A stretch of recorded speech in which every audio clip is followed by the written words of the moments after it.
Sorry, sorry, thank you.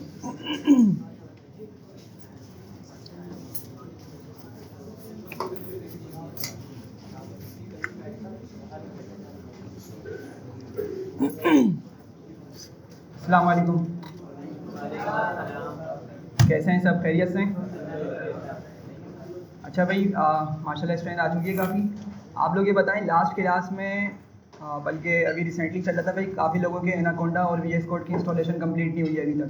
तो ज़रा हाथ खड़ा करें, किन किन की अभी तक इंस्टॉलेशन कंप्लीट नहीं हुई है? कौन कौन अभी तक प्रॉब्लम फेस कर रहा है? जी ठीक है, और सही है जी। कौन बोल रहे, क्या बोल रहे?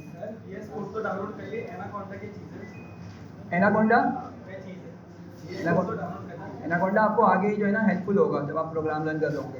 अभी तो सिंपल पाइथन से भी काम चला सकते हैं, लेकिन यूजुअली मतलब जो है ना स्टार्ट ऑफ द कोर्स में ही आपको एनाकोंडा जो है वो डाउनलोड करवा दिया जाता है, ताकि आप ना उसको ईजिली आगे कोर्स में यूज़ कर सकें। मतलब अलग सॉफ्टवेयर है। अलग क्या मतलब, किससे अलग? जी, उससे अलग से करना है, ठीक है।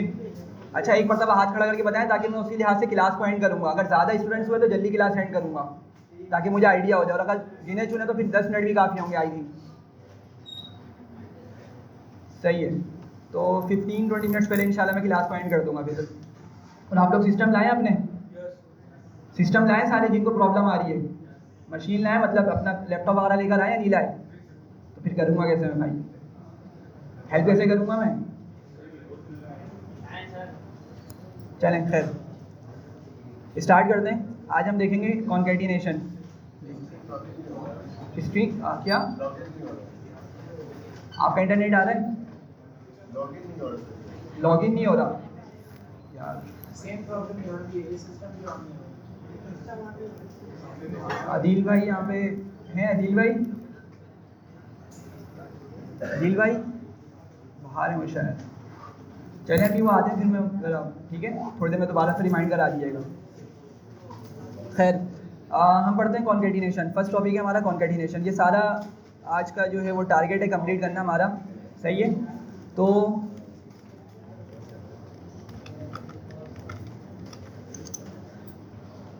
लास्ट क्लास में हमने इनपुट फंक्शन पढ़ा था, सही है, इनपुट फंक्शन पढ़ा था। तो ज़रा हम उसी पे काम कर रहे हैं, ठीक है। तो पहले तो हम एक काम ये करते हैं, छोटा सा प्रोग्राम लिखते हैं। मैंने लिखा पेरेंट, और मैंने 2 नंबर्स लिख लिए, लेट सपोज 4 + 5, ठीक है। क्या आउटपुट आने वाला है भाई? सिंपल सम हो जाएगा, सही है। और आप लोग चूँकि लास्ट क्लास में पढ़ चुके हैं डेटा टाइप्स को, तो ज़रा बताएंगे ये दोनों नंबर्स किस तरह के हैं? किस इंटीजर हैं। तो इस पर हम कैलकुलेशन परफॉर्म कर सकते हैं, सिंपल ये ऐड हो जाएंगे, ठीक है। ये 9 हो गया, ठीक है। और इसके अलावा हम दूसरा ऑपरेशन भी परफॉर्म कर सकते हैं। अभी प्लस का इस वजह से जिक्र करना चूँकि मुझे कॉन्कैटिनेशन पढ़ानी है। अच्छा, अभी तो क्या किया मैंने, नंबर्स को क्या किया, हार्ड कोड कर दिया। इमेजिन करें मैं ये प्रोग्राम लिखता हूँ एक सिंपल सा।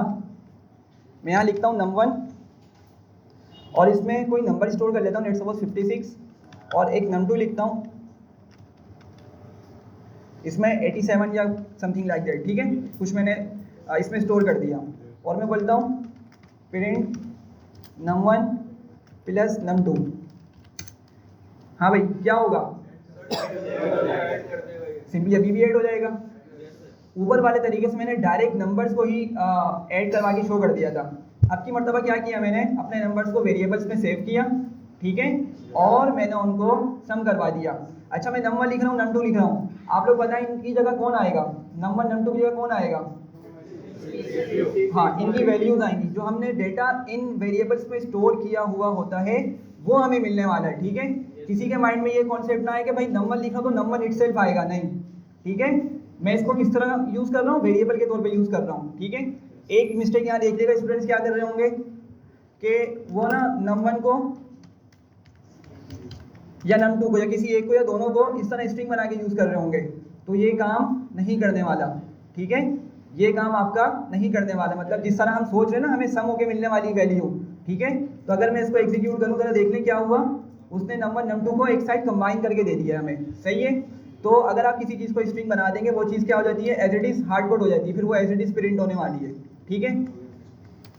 खैर हम आगे बढ़ते हैं। तो num1 प्लस num2 किया मैंने, सही है भाई, सम होके हमें मिल गया इसका आंसर, ठीक है।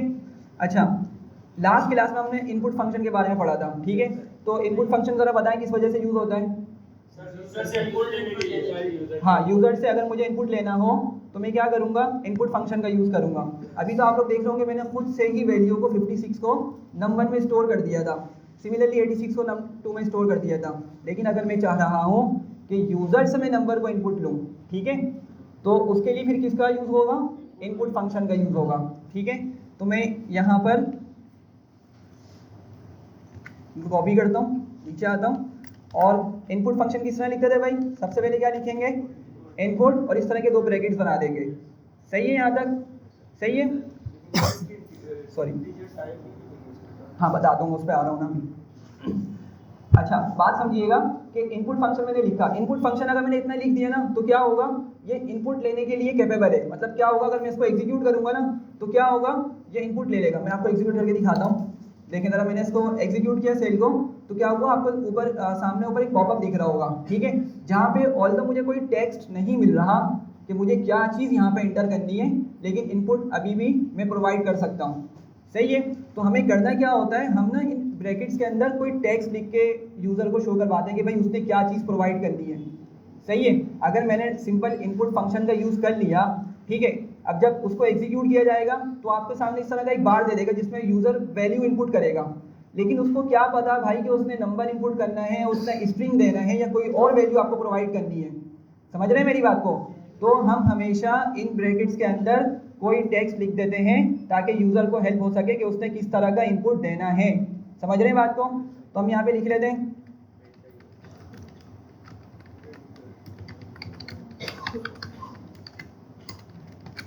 सही है। तो मैंने एक सिंपल सा यहाँ पे सेंटेंस लिख दिया कि भाई पहला नंबर इंटर कर दो, ठीक है, आपकी मर्जी, आप किसी भी लैंग्वेज में लिख सकते हैं, कोई इशू नहीं है इसका, ठीक है। और यहाँ पे मैंने वही काम किया, बस यहाँ पे इसको मैंने क्या कर दिया, सेकंड बोल दिया, सही है।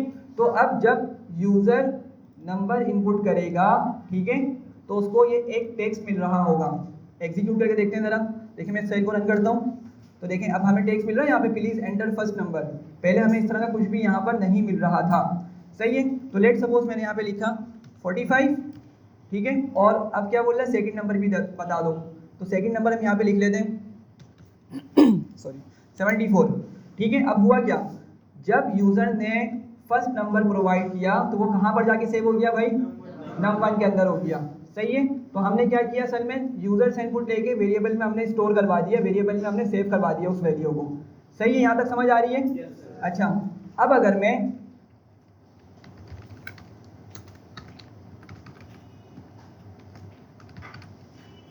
मैं num1 और num2 करता हूँ, ठीक है, तो क्या मिलना चाहिए हमें,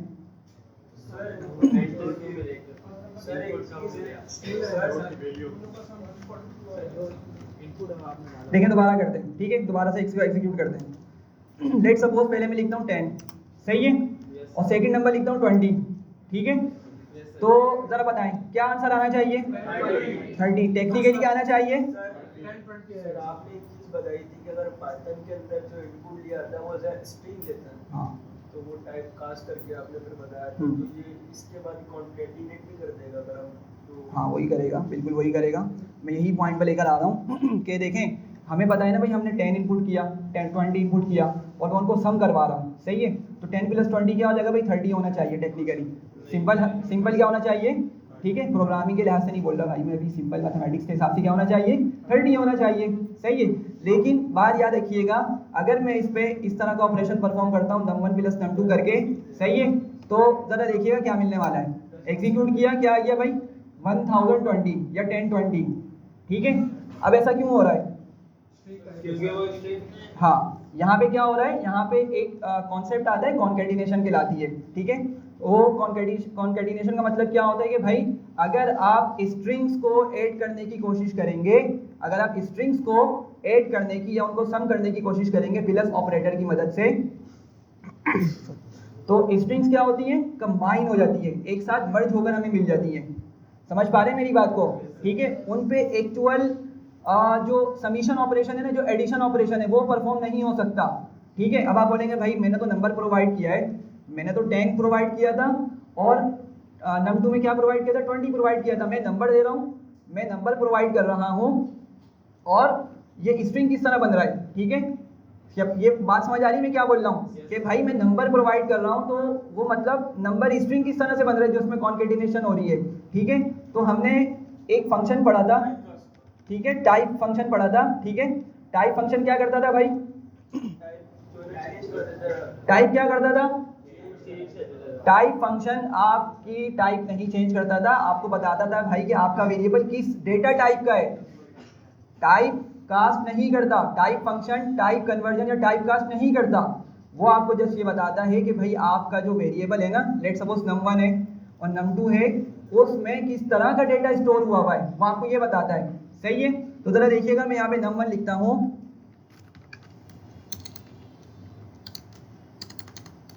क्या बता रहा है, स्ट्रिंग, क्या इसने शो किया, स्ट्रिंग, मतलब जो मेरा num1 है, ऑल्दो कि मैंने उसको 10 बनाकर प्रोवाइड किया था, सिंपल 10 जो एक नंबर होता है वो बना के प्रोवाइड किया था, लेकिन इनपुट फंक्शन ने क्या किया, उसको खुद से ही स्ट्रिंग में कन्वर्ट कर दिया।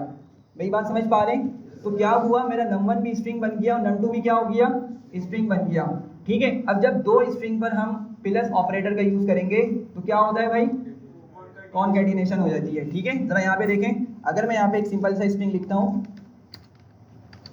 हेलो और प्लस ऑपरेटर यूज करता हूँ और यहाँ पे लिखता हूँ वर्ल्ड, ठीक है। तो जरा देखें, ये दोनों स्ट्रिंग थे ना भाई, और मैंने इसके दरमियान प्लस ऑपरेटर यूज किया था, तो उसने क्या किया, दोनों वर्ड्स को उठाया, दोनों स्ट्रिंग्स को उठाया और जस्ट कंबाइन करके हमें प्रोवाइड कर दिया, ठीक है। तो स्ट्रिंग्स का जो कंबाइन हो जाना है उसको हम क्या बोलते हैं, कॉन्केटिनेशन, क्या बोलते हैं प्रोग्रामिंग में, कॉन्केटिनेशन। तो अगर आपने अपने प्रोग्राम को इस तरह से लिखा है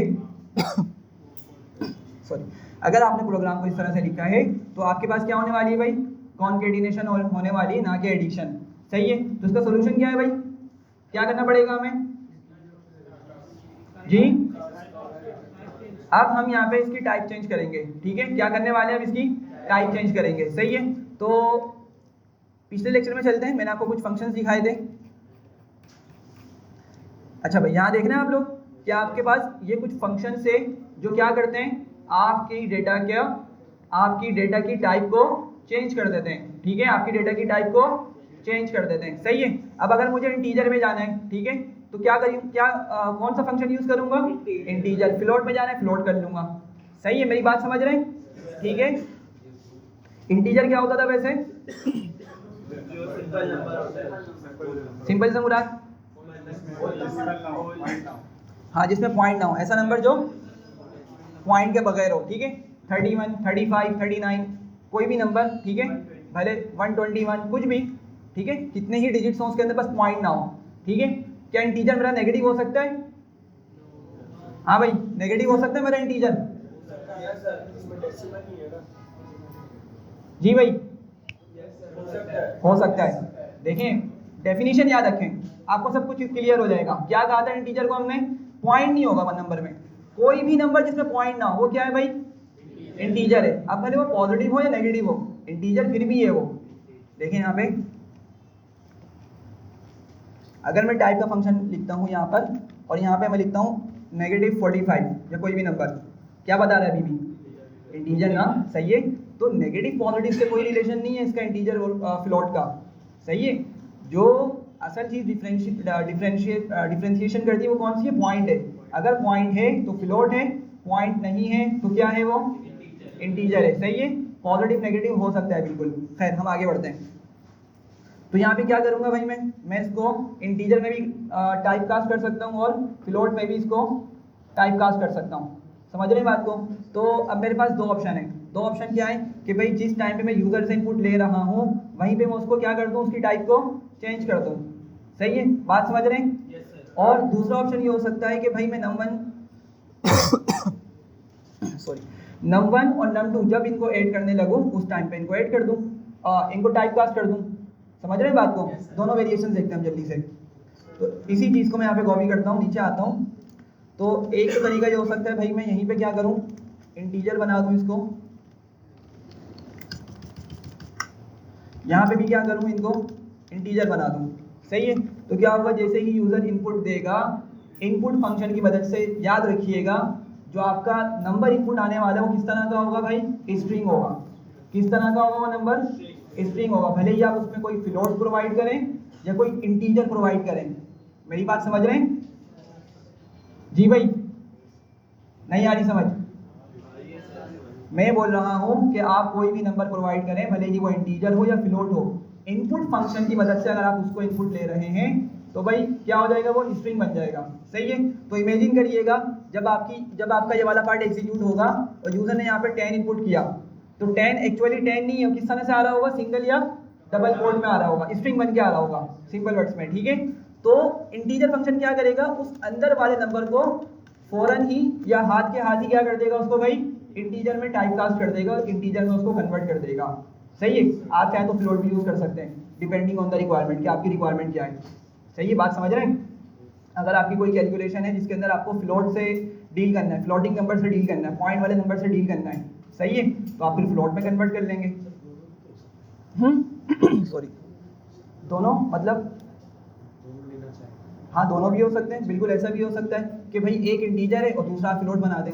ठीक है, अगेन वो क्या आपकी रिक्वायरमेंट पर डिपेंड करता है।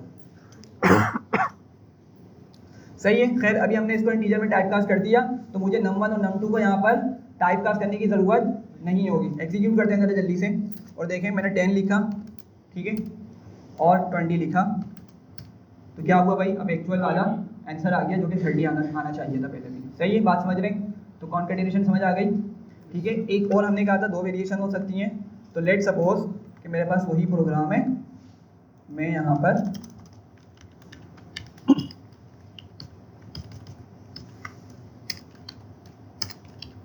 मैं उनको ना num1 और num2 को इनिशियली जो है वो स्ट्रिंग ही रहने देता हूँ। सही है, जहाँ पर मुझे कैलकुलेशन परफॉर्म करनी होगी ना, बस मैं उनको वहाँ पे क्या करूँगा, टाइप कास्ट कर दूंगा। तो मैं क्या करूँगा, यहाँ पर आऊँगा, यहाँ पर इस num1 को इंटीजर में कन्वर्ट कर दूंगा। सही है, अगेन अभी हमारी कोई डेसिमल से रिलेटेड कोई रिक्वायरमेंट नहीं है कैलकुलेशन की, अगर हुई तो हम उसको फ्लोट में भी कन्वर्ट कर सकते हैं, कोई मसला नहीं होगा। ठीक है, लेट सपोज यहाँ पे लिखते हैं 10 और 20, तो क्या मिल रहा है भाई, वही ऑपरेशन होके मिल रहा है। ठीक है, तो एक ही चीज़ के 2 डिफरेंट वेज हैं। सर अगर थर्ड वेरिएबल असाइन करके उसको टाइप कास्ट किया तब भी वही आंसर? बिल्कुल, गुड।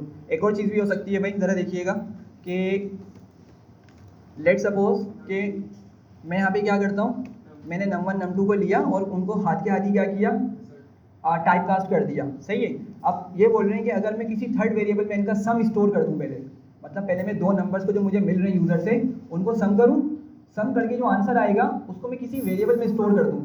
सही है, और फिर उस वेरिएबल को प्रिंट करूँ। देखें इस तरह से, जैसे मैं लिखता हूँ यहाँ पे टोटल करके एक मैंने वेरिएबल बनाया और मैंने यहाँ पे लिखा num1 प्लस num2। ठीक है, तो बिल्कुल आपका ये भी वैलिड है। फिर आप क्या करेंगे, आप यहाँ पे टोटल को प्रिंट कर दें।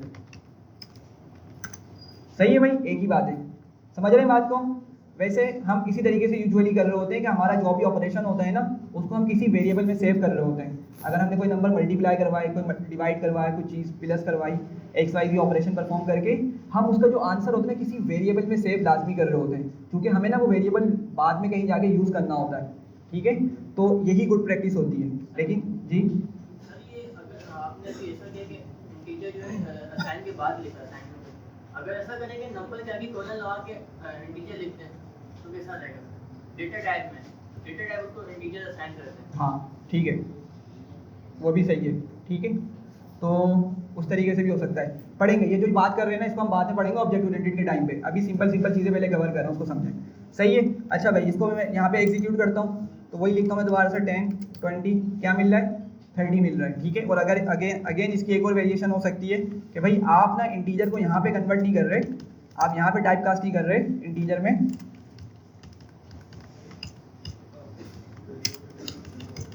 आप जब उसको सम कर रहे हैं ना, उस टाइम पे आप उसको टाइप कास्ट कर रहे हैं यहाँ पर।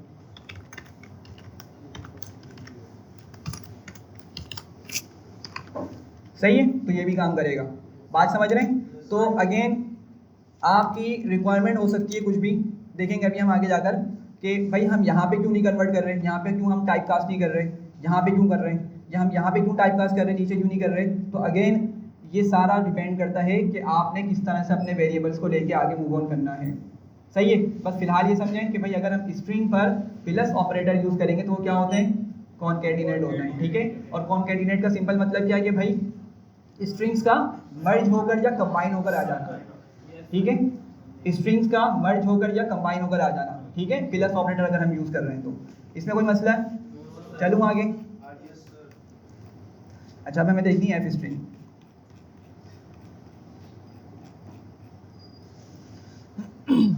उससे पहले हम एक चीज़ देखते हैं। ठीक है, लेट सपोज मैं यहाँ पे ना दो वेरिएबल बनाता हूँ। लेट सपोज एक नाम लेता हूँ मैं,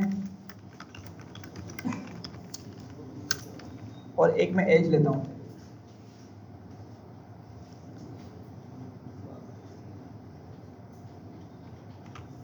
सही है, और मैं यहाँ पर एक अलग वेरिएबल बनाता हूँ, उसमें कुछ अपना सेंटेंस लिखता हूँ। एक चीज़ बताना चाह रहा हूँ मैं असल में आपको। ठीक है, मैं यहाँ पे एक डिटेल करके वेरिएबल बनाता हूँ और मैं यहाँ लिखता हूँ कि द स्टूडेंट नेम इज। हाँ भाई, मुझे क्या करना है, मुझे असल में अब क्या, मैं एक सेंटेंस लिख रहा हूँ जिसके अंदर मैं चाह रहा हूँ भाई इस तरह से बताऊँ, student name is Mohammad Ali and he is 18 years old, या कुछ भी इस तरह से मैं करके उसकी एज को लाना चाह रहा हूँ एक सेंटेंस बनाकर। ठीक है, तो ज़रा बात को समझिएगा। मैंने जो नेम है वो नेम के वेरिएबल में स्टोर कर दिया। ठीक है, और मैं चाह रहा हूँ उससे वैल्यू उठकर यहाँ पर आ जाए। ठीक है, तो क्या करूँगा भाई मैं, सॉरी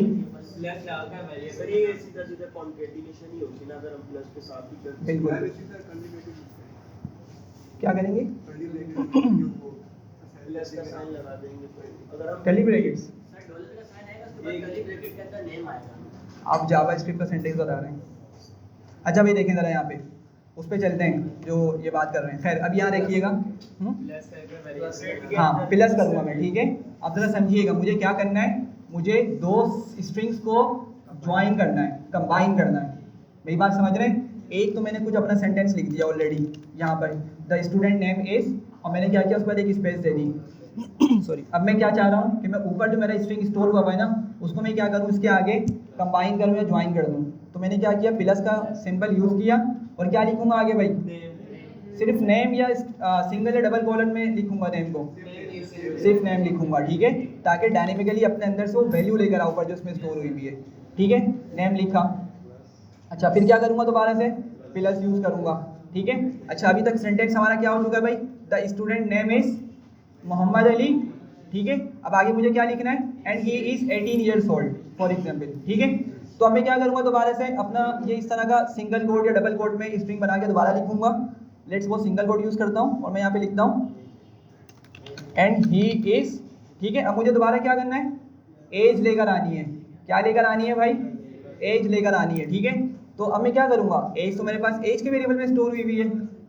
सही है, बात समझ रहे हैं यहाँ पे? तो क्या करूँगा, मैं दोबारा से बाहर आऊँगा, प्लस लिखूँगा और क्या लिखूँगा यहाँ पर, एज लिखूँगा। सही है, अच्छा अब आगे मुझे अपना सेंटेंस फर्दर कंटिन्यू करना है। सही है, तो क्या था, ही इज़ 18 ईयर्स ओल्ड, तो 18 तो यहाँ पर आ गया। अब क्या करूँगा, दोबारा से प्लस ऑपरेटर यूज़ करूँगा भाई। सही है, प्लस, और यहाँ पे क्या लिखूँगा, ईयर्स ओल्ड, फुल स्टॉप। सही है, यहाँ तक कोई मसला? मैं असल में आपको कॉन्केटिनेशन का एक रूल बता रहा हूँ कि आपको जब आप प्रैक्टिस कर रहे होंगे ना क्वेश्चन के अंदर, तो आपको एक एरर देखने को मिलेगा। तो मैं आपको वो एरर समझाने की कोशिश कर रहा हूँ कि मैंने क्या किया, मैं यहाँ पे एक स्ट्रिंग लिया और एक मैंने इंटीजर लिया। ठीक है, इंटीजर नंबर ले लिया और मैंने उन दोनों डेटास को एक सेंटेंस की फॉर्म में यहाँ पे लिख दिया। ठीक है भाई, तो क्या ख्याल है, चलेगा, एरर आएगा? क्या एरर आने वाला है? हाँ, क्या एरर आने वाला है? बिल्कुल, कुछ बच्चे पहुंच रहे हैं, लेकिन बात समझिएगा।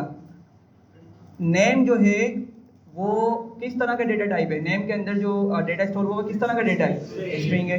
एज में किस तरह का है भाई, इंटीजर है, सही है। हमने देखा था कि भाई हम जो है ना प्लस ऑपरेटर की मदद से स्ट्रिंग को तो क्या कर सकते हैं, कंबाइन कर सकते हैं, ज्वाइन कर सकते हैं, मर्ज कर सकते हैं, जो आप बोलें, समझ रहे हैं बात को। और हमने देखा था प्लस की मदद से हम नंबर्स को सम भी कर सकते हैं, भले ही वो इंटीजर्स नंबर हो या कोई फ्लोट नंबर्स हो, हम उन पे प्लस का ऑपरेटर यूज कर सकते हैं। लेकिन पॉइंट ये है यहाँ पर मिक्स डेटा आने वाला है, कुछ स्ट्रिंग है और एक नंबर क्या है, वो इंटीजर है, सही है। तो प्लस ऑपरेटर यहाँ पे काम नहीं करेगा, समझ रहे हैं बात को, प्लस ऑपरेटर यहाँ पे काम नहीं करेगा। एग्जीक्यूट करते हैं, जी बोलें। सर हम ये भी तो कर सकते हैं, उसकी क्या नाम है, टाइप कास्टिंग चेंज कर दें, हाँ स्ट्रिंग कर दें। बिल्कुल वही करने वाले हैं। पहले एरर दिखा दूं, क्या लिखा भाई, can only concatenate string not integer. Concatenation जो कर सकता है वो किस पे कर सकता है भाई, ये सिर्फ स्ट्रिंग्स को कॉन्केटिनेट कर सकता है, ठीक है। इंटीजर को ये सम करता है और स्ट्रिंग्स को क्या करता है, ये कॉन्केटिनेट करता है या मर्ज करता है, जो आप बोल रहे हैं, ठीक है। बात समझ रहे हैं यहाँ पर, ठीक है। तो अब क्या करना पड़ेगा मुझे, हाँ एज को मैं क्या करूँगा भाई, इसको मैं स्ट्रिंग बनाऊंगा तो मेरा ये प्रॉब्लम सॉल्व हो जाएगी, ठीक है, मेरी ये प्रॉब्लम सॉल्व हो जाएगी। लेकिन सवाल ये कि इसको मैं स्ट्रिंग बनाऊं किस तरह से, हाँ भाई बताएं जी। ऊपर 18 को उसको भी बना सकते हैं, लेकिन अगर आपके पास कुछ इस तरह का सिनेरियो हुआ कि आपके पास डेटा ही इंटीजर में आ रहा है, फ्लोट आ रहा है पीछे से वेबसाइट से, तो फिर आप उसको किस तरह हैंडल करेंगे। हाँ उस पर आएंगे, लेकिन अभी हम कॉन्केटिनेशन वाला पार्ट देख रहे हैं। कुछ आंसर्स आ गए हैं, बाकी मैं पीछे वालों का रिस्पॉन्स है वेट कर रहा हूँ। अच्छा भाई बिल्कुल, मैं यही रिस्पॉन्स जो है वो एक्सपेक्ट कर रहा था, ठीक है। ये एक तरीका हो सकता है, लेकिन समझिएगा बात को, ठीक है, बात समझिएगा यहाँ पे।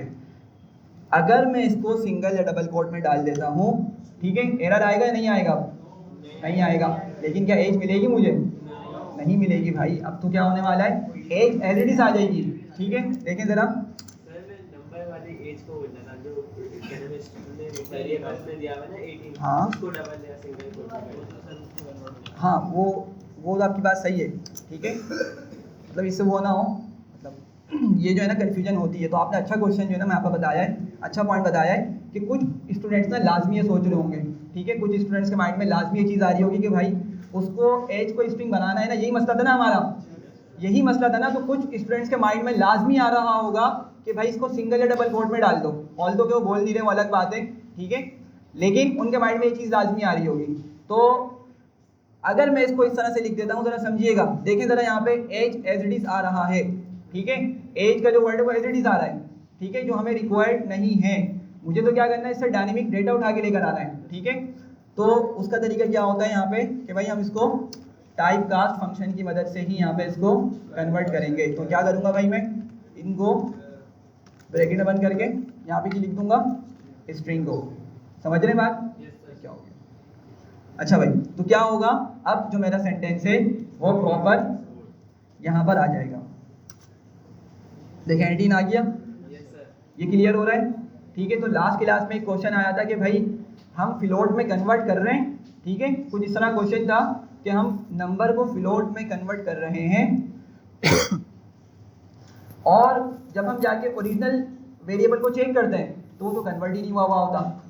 बात समझ रहे हैं। तो किसी ने पूछा था कि भाई अगर मैं उसी के आगे पॉइंट लगा दूं, 0.0 लगा दूं जाकर उस नंबर के आगे, तो जब भी तो फ्लोट में कन्वर्ट कर सकता हूँ। मैं मेथड का यूज़ क्यों कर रहा हूँ, सॉरी मैं फंक्शन का यूज़ क्यों कर रहा हूँ, समझ रहे हैं क्वेश्चन।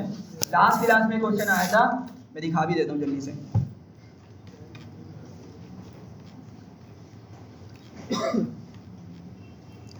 कहाँ पर गया था,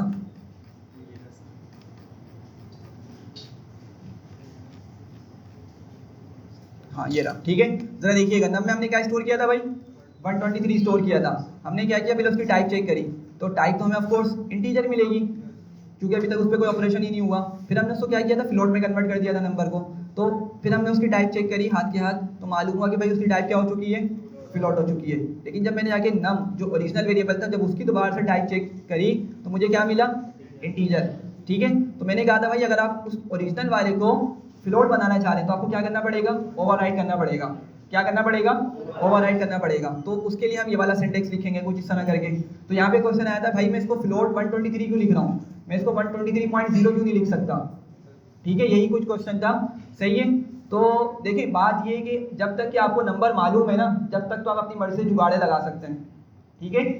जब तक कि आपको कोई नंबर मालूम है ना, जब तक तो आप उसके साथ खेल सकते हैं, उसको स्ट्रिंग बना देंगे, उसके आगे 0.0 लगा देंगे, 0.0 हटा देंगे, जो भी है XYZ, सही है। लेकिन अगर आपको नंबर ही मालूम नहीं है, सही है, अगर आपको नंबर ही मालूम नहीं तो फिर आप क्या करेंगे, किस तरह से उसको हैंडल करेंगे, सही है, बात समझ रहे हैं। अब आपने कोई यूजर से नंबर इनपुट करवाना है, ठीक है।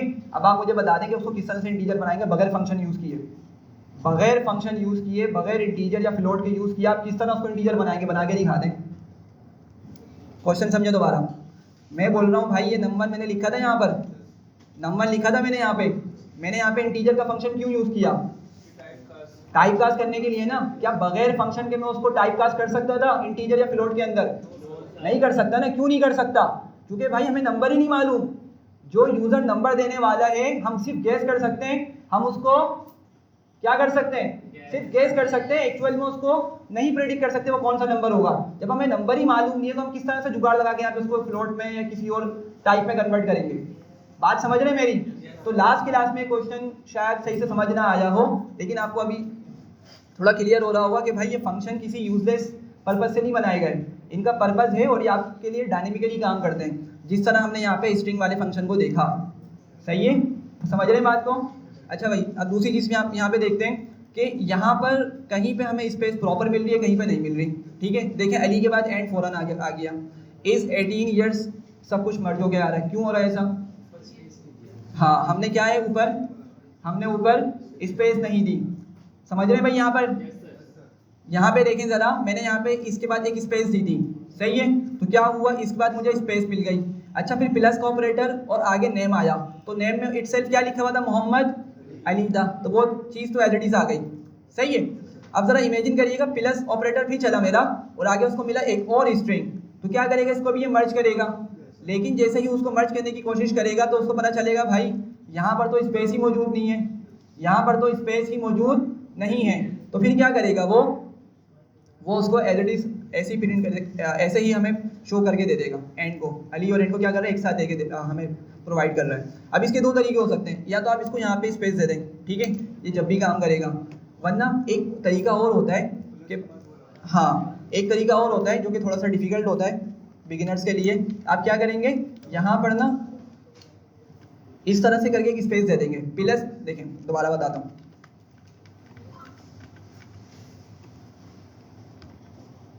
अभी तक हमारा ये सिंटेक्स लिखा हुआ है, सही है।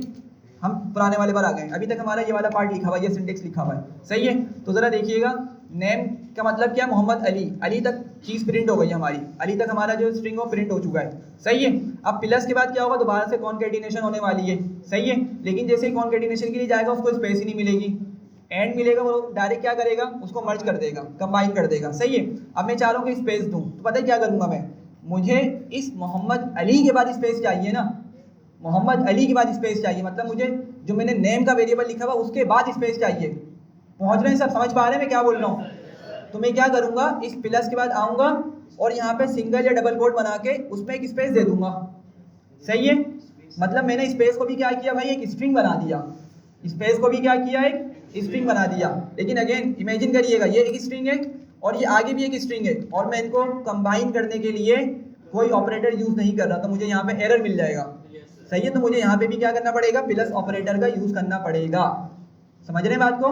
देखें, अब मैंने यहाँ पे इसको एग्जीक्यूट किया तो देखें ज़रा, अली एंड और एंड में स्पेस हमें मिल चुकी है, सही है। तो कुछ लोग इस तरह से स्पेस दे रहे होते हैं, कोई मसला नहीं है। कुछ लोग हाँ, अभी हम इससे आगे बढ़ने वाले हैं, स्ट्रिंग आपको वो अच्छे से समझ आएगा, उसमें तो मतलब ये इतनी पंचायतें हैं ही नहीं, बहुत सिंपल से आप चीज़ें समझ लेंगे, ठीक है भाई, ये बात समझ आ रही है, ठीक है। तो ये सिंपल सा कॉन्सेप्ट था कॉन्केटिनेशन का। तो हमने दो चीज़ें देखी भाई अभी तक, जल्दी से बनाएं ज़रा। जब भी हम इनपुट फंक्शन की मदद से इनपुट लेते हैं, हमारा नंबर क्या मिलता है, किस तरह का मिलता है, स्ट्रिंग में मिलता है। तो अगर हमने उस पर कोई कैलकुलेशन परफॉर्म करनी है तो उसको टाइप कास्ट या टाइप कन्वर्जन उसकी लाजमी करनी पड़ती है, ठीक है। एक बात हो गई। दूसरी बात कि जब हम अपना कोई सेंटेंस लिख रहे होंगे और हमारे पास अगर मिक्स डेटा मौजूद है, स्ट्रिंग भी है, इंटीजर है, स्ट्रिंग है, कोई फ्लोट आ रहा है, ठीक है, तो वहां पे हमारा कॉन्केटिनेशन का कॉन्सेप्ट नहीं चलता, ठीक है। वो क्या करेगा, एरर दे देगा। कॉन्केटिनेशन अभी हमने पढ़ा ना किस में होती है, सिर्फ स्ट्रिंग्स में होती है। तो आपका सारा डेटा सारा डेटा उसकी टाइप क्या होनी चाहिए, सारे डेटे की स्ट्रिंग होनी चाहिए, जब भी उस पर हम कॉन्कैटिनेशन परफॉर्म कर सकेंगे और इस तरह का सेंटेंस लिख सकेंगे। ठीक है, कोई मसला? आगे चलूं?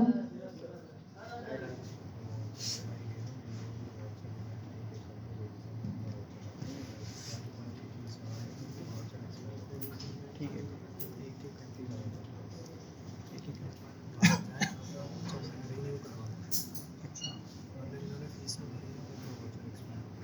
सही है। आप एक करके आपको लगता है कि हाँ बोलिए। अच्छा ये बताएं, जिसकी फीस नहीं भरी वो हाथ खड़ा कर, जिसकी फीस जमा नहीं हुई है। अच्छा आप बड़े मुनज़्ज़म तरीके से ना, आप पीछे वाले कौन है, पहले पीछे वाली रो में से एक एक स्टूडेंट जाएगा, वहाँ से वाउचर रिन्यू कराएगा और फिर आ जाएगा। ठीक है, पहले पीछे वाले रो के जाएंगे एक एक करके, कोई बीच में से उठ के नहीं जाएगा। एक भाई एक, आप चले जाओ, फिर इसके बाद आप चले जाओ, ऐसे ऐसे चलना। अब जब ये आ जाएंगे फिर आप जाइएगा, फिर इस तरफ से आप लोग चलेंगे। ठीक है, एक एक करके जाएंगे ताकि क्लास डिस्टर्ब नहीं हो, क्लास चलती है। ठीक है, अच्छा भाई, तो यार आप लोगों से रिक्वेस्ट है कि इस चीज़ को ना मेक श्योर किया करें कि पहले ही कर लिया करें, ना बड़ी डिफिकल्टीज फेस करनी पड़ रही होती हैं आप लोगों को खुद को। अभी इतने सारे स्टूडेंट्स बाहर लाइन में लगे हुए कि नहीं लगे हुए थे, तो एक रिस्पॉन्सिबल बंदा बन के मतलब 8 तारीख तक खुद से वो कर लें आप लोग, सही है? तो इस चीज़ का ख्याल रखिएगा। कंटिन्यू करते हैं। अभी हम देख रहे हैं एफ स्ट्रिंग। ठीक है, मैं इसी चीज़ को यहाँ पे कॉपी कर रहा हूँ। ठीक है, मैं नीचे आता हूँ और नीचे आके अब मैं यहाँ पे एफ स्ट्रिंग देखते हैं कि एफ स्ट्रिंग किस तरह काम करता है।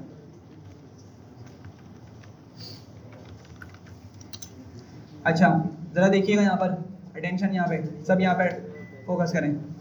यहाँ पे क्या हुआ कि आप लोगों ने देखा कि भाई ये कुछ लोगों को डिफ़िकल्ट लगा होगा, सही है? ये तो तरीका थोड़ा सा डिफ़िकल्ट लगा होगा। ठीक है, तो अब हम क्या करते हैं, एक एफ स्ट्रिंग होती है जो क्या होती है, बहुत ही ईजी होती है। उसमें क्या करते हैं हम सबसे पहले आएंगे जहाँ भी हमने अपना सेंटेंस बनाना है या फिर जहाँ पे भी हमने सेंटेंस लिखना है, हम सबसे पहले क्या करेंगे, एफ लिख देंगे। ठीक है, क्या करेंगे भाई, एफ लिख देंगे। ठीक है, स्मॉल एफ होता है ये। अच्छा उसके बाद मैं क्या करूँगा, अपना जो स्ट्रिंग है वो लिखना शुरू कर दूंगा, सिंगल कोट से या डबल कोट से, जो भी मुझे यूज़ करना है मैं उसकी मदद से अपना सेंटेंस लिखना शुरू कर दूंगा। अच्छा भाई यहाँ तक बात हो गई। मैं काम करता हूँ, ये सारी चीज़ हटा देता हूँ यहाँ से।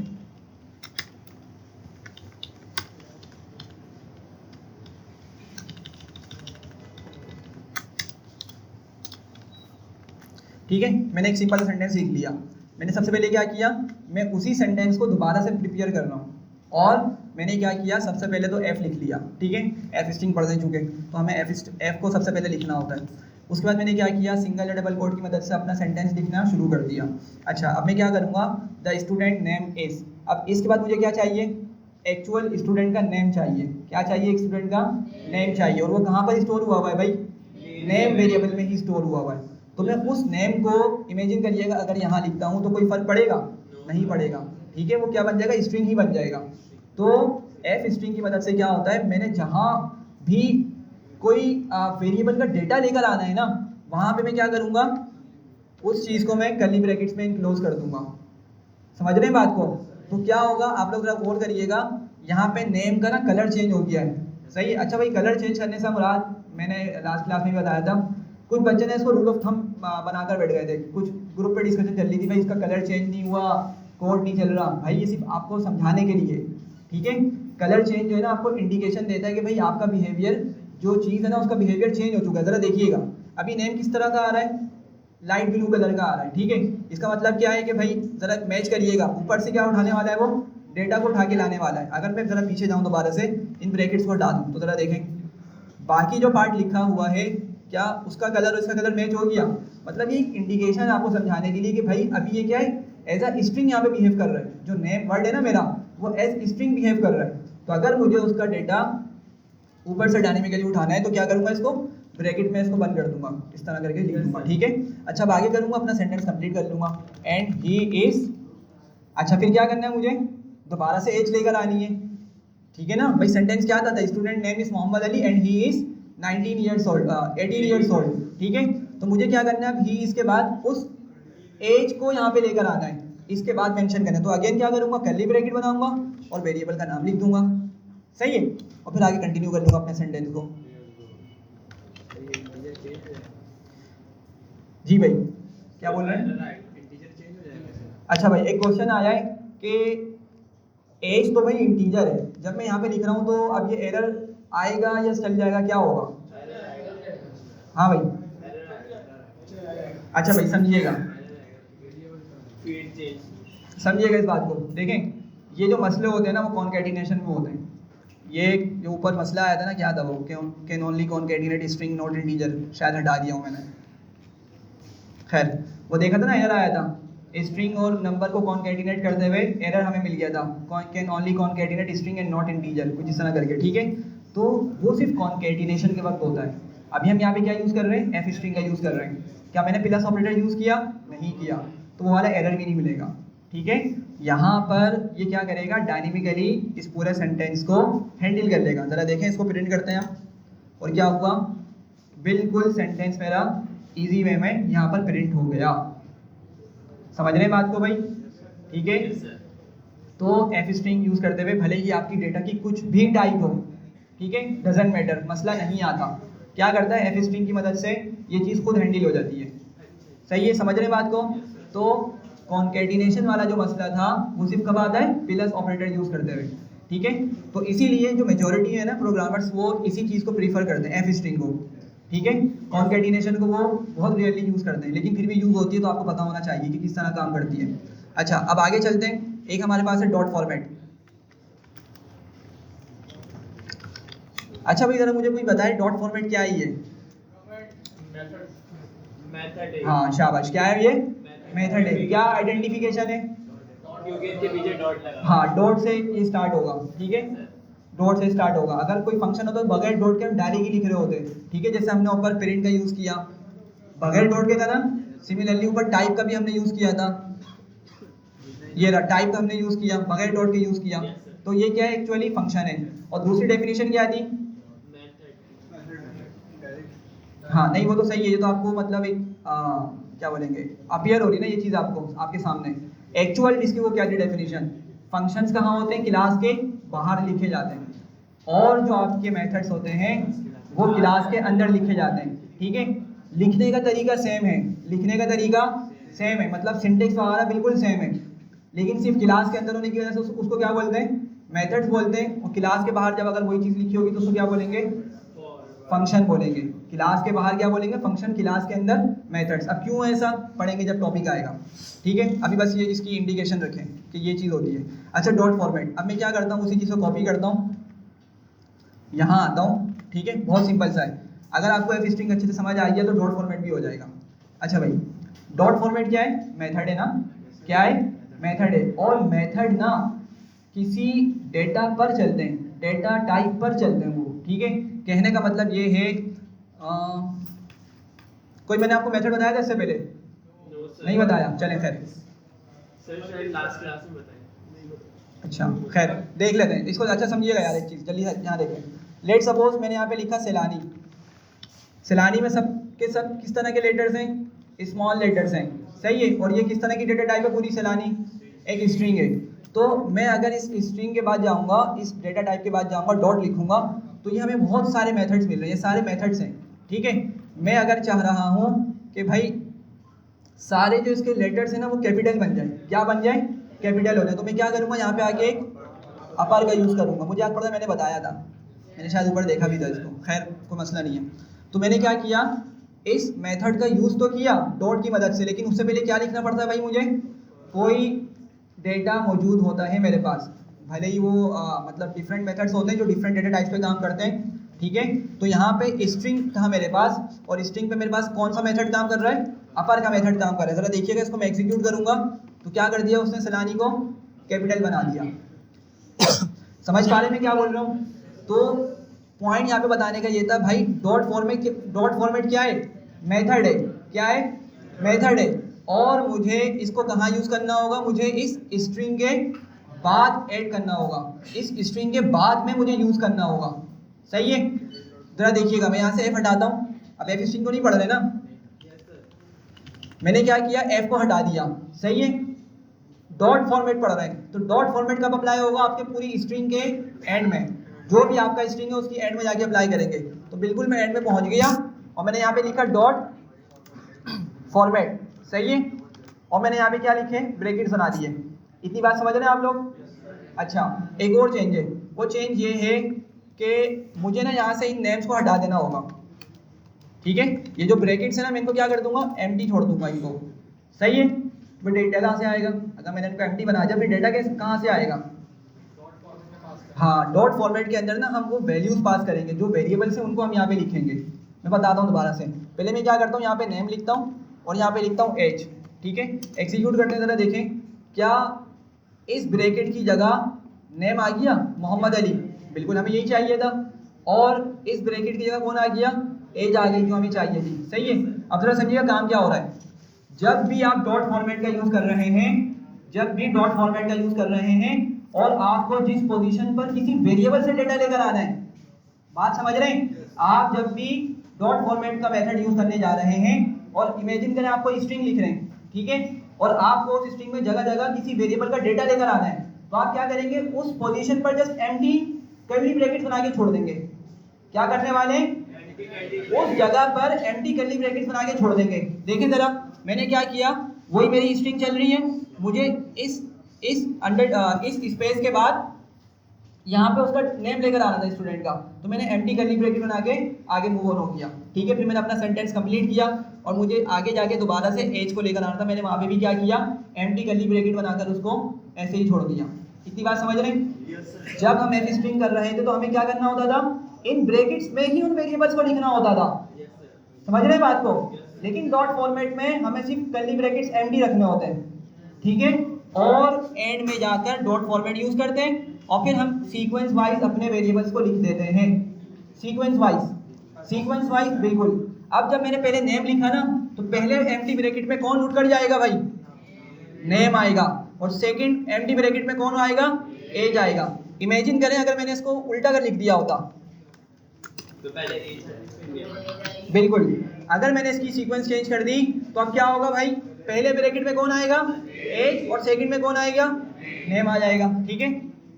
देख रहे हैं, तो हमारी जो सीक्वेंस हैंडल होगी वो किससे होगी भाई, डॉट फॉर्मेट के अंदर आपकी सीक्वेंस हैंडल हो रही होगी, तो आपने वहां पर सीक्वेंस वाइज अपने वेरिएबल्स को लिखना होगा। समझ रहे हैं बात को, कोई मसला, पक्का? चलें फिर आगे बढ़ते हैं। नेक्स्ट टॉपिक क्या था, ऑपरेटर्स। अच्छा, ऑपरेटर्स हम देखते हैं।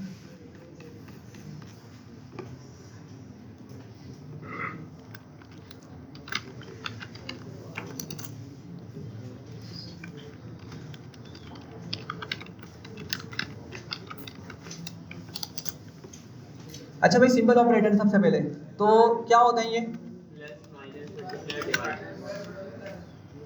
बिल्कुल, प्लस माइनस मल्टीप्लाई के लिए हम एस्टेरिस्क का यूज़ करते हैं, एंड डिवाइड, सही है भाई। अच्छा, जल्दी से आपका ऑपरेशन परफॉर्म करते हैं हम। देखें, अभी मैं आपको सिंपल प्रिंट फंक्शन की वजह से समझा रहा हूँ, मतलब मैं सारे ऑपरेटर्स का प्रिंट फंक्शन के ब्रैकेट में डाल के आपको उसका कैलकुलेशन वाला पार्ट दिखा दूंगा।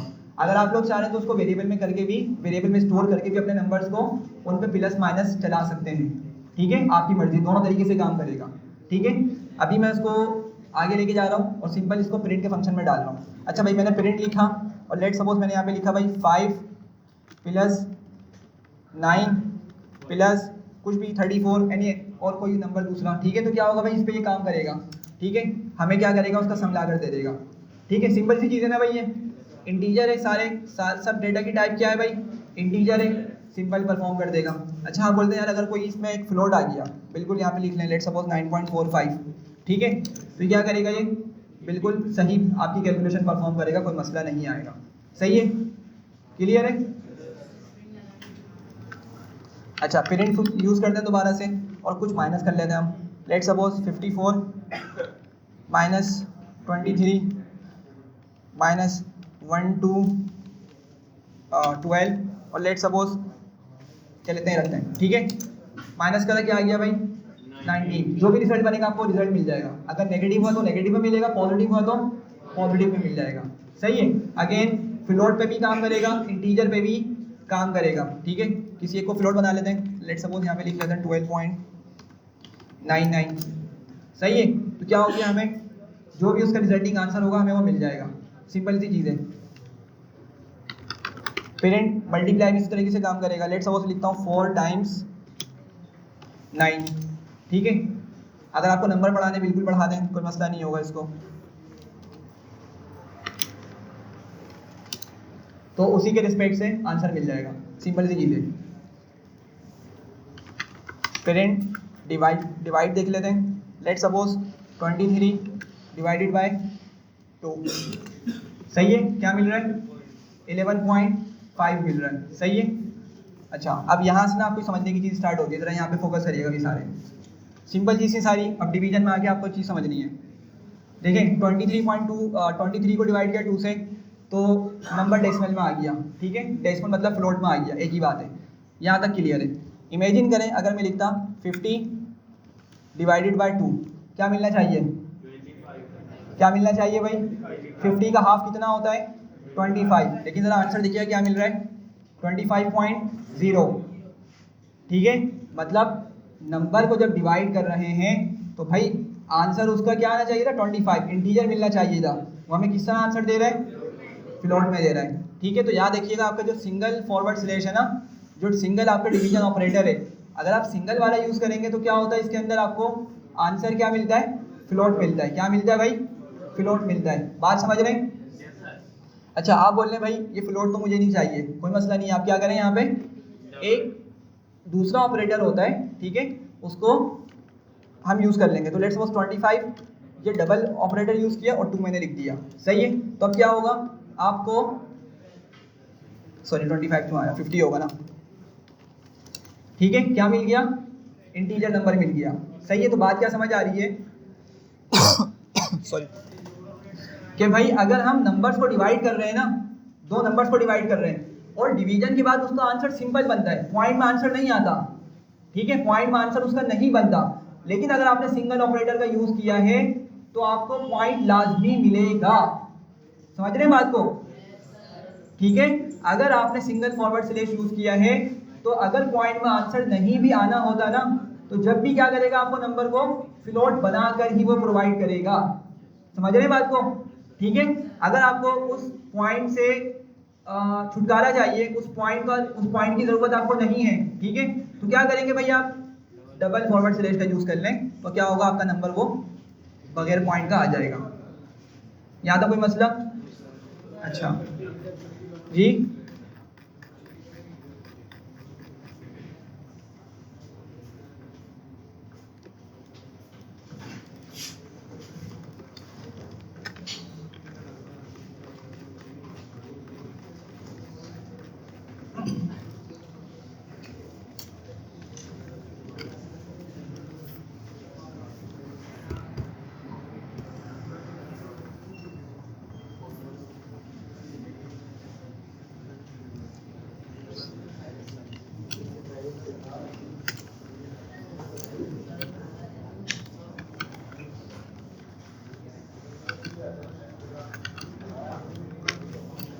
अच्छा भाई ज़रा देखिएगा, ये एक दूसरे मैंने ऑपरेटर्स लिखे हैं अनफेमिलियर। ठीक है, तो मैंने डबल फॉरवर्ड स्लैश को उसमें मेंशन कर दिया है। ठीक है, यहाँ पर इसको ऊपर कर लेते हैं, सॉरी।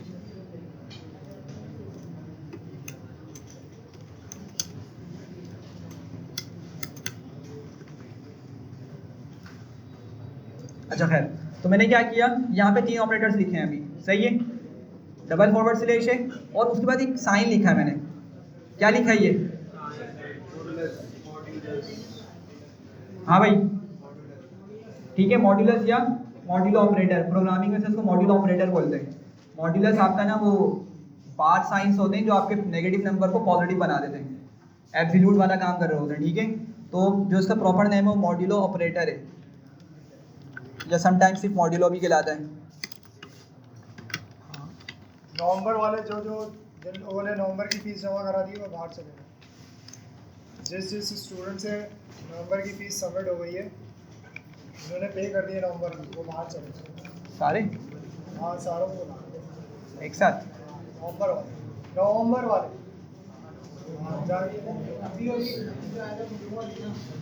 दिसंबर की नहीं, जिसने नवंबर लिख दिया, दिसंबर वाला तो अलग है, आपने भर दिया नवंबर वाली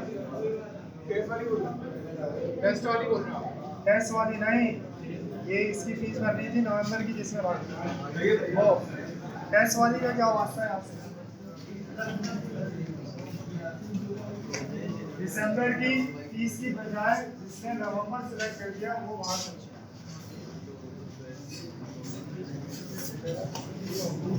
चलें यार, यहाँ पे देखें, बाकी यहाँ फोकस करें, बातें नहीं करें। अच्छा, तो आपको ये डबल फॉरवर्ड स्लैश समझ आ गया हो किस तरह काम करता है। अब ज़रा ये किस तरह काम करेगा, ये मॉड्यूलो ऑपरेटर, इसका क्या काम है? Any guess? परसेंटेज। अच्छा भाई, देखने से परसेंटेज लग रही है, लेकिन ये कुछ और ही चीज़ है। हाँ भाई, रिमाइंडर देता है, ज़बरदस्त। और कोई? अच्छा चलें, रिमाइंडर होता क्या वैसे?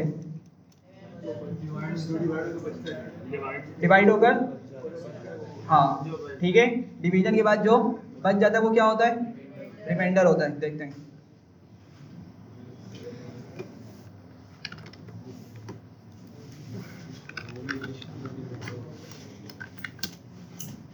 अच्छा, रिमाइंडर नहीं है, कुछ बच्चे समझ रहे हैं रिमाइंडर है, रिमाइंडर है। देखते हैं क्या होता है।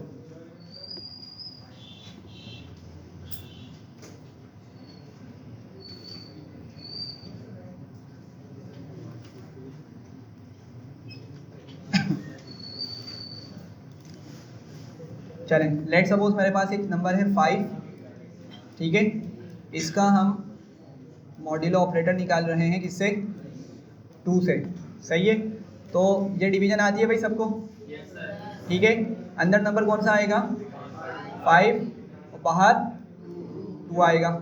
ज़रा सिंप्लीफाई करवाएं, क्या होगा?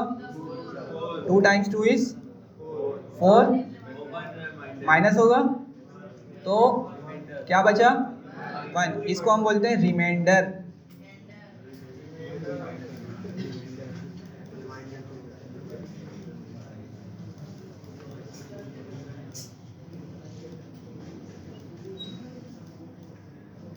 सही है, ये क्या होता है? रिमाइंडर, ठीक है। अच्छा, ज़रा यहाँ देखिएगा, ये जो चीज़ है इसको क्या बोलते हैं? हाँ भाई, क्वोशंट, ठीक है। क्या होती है ये चीज़?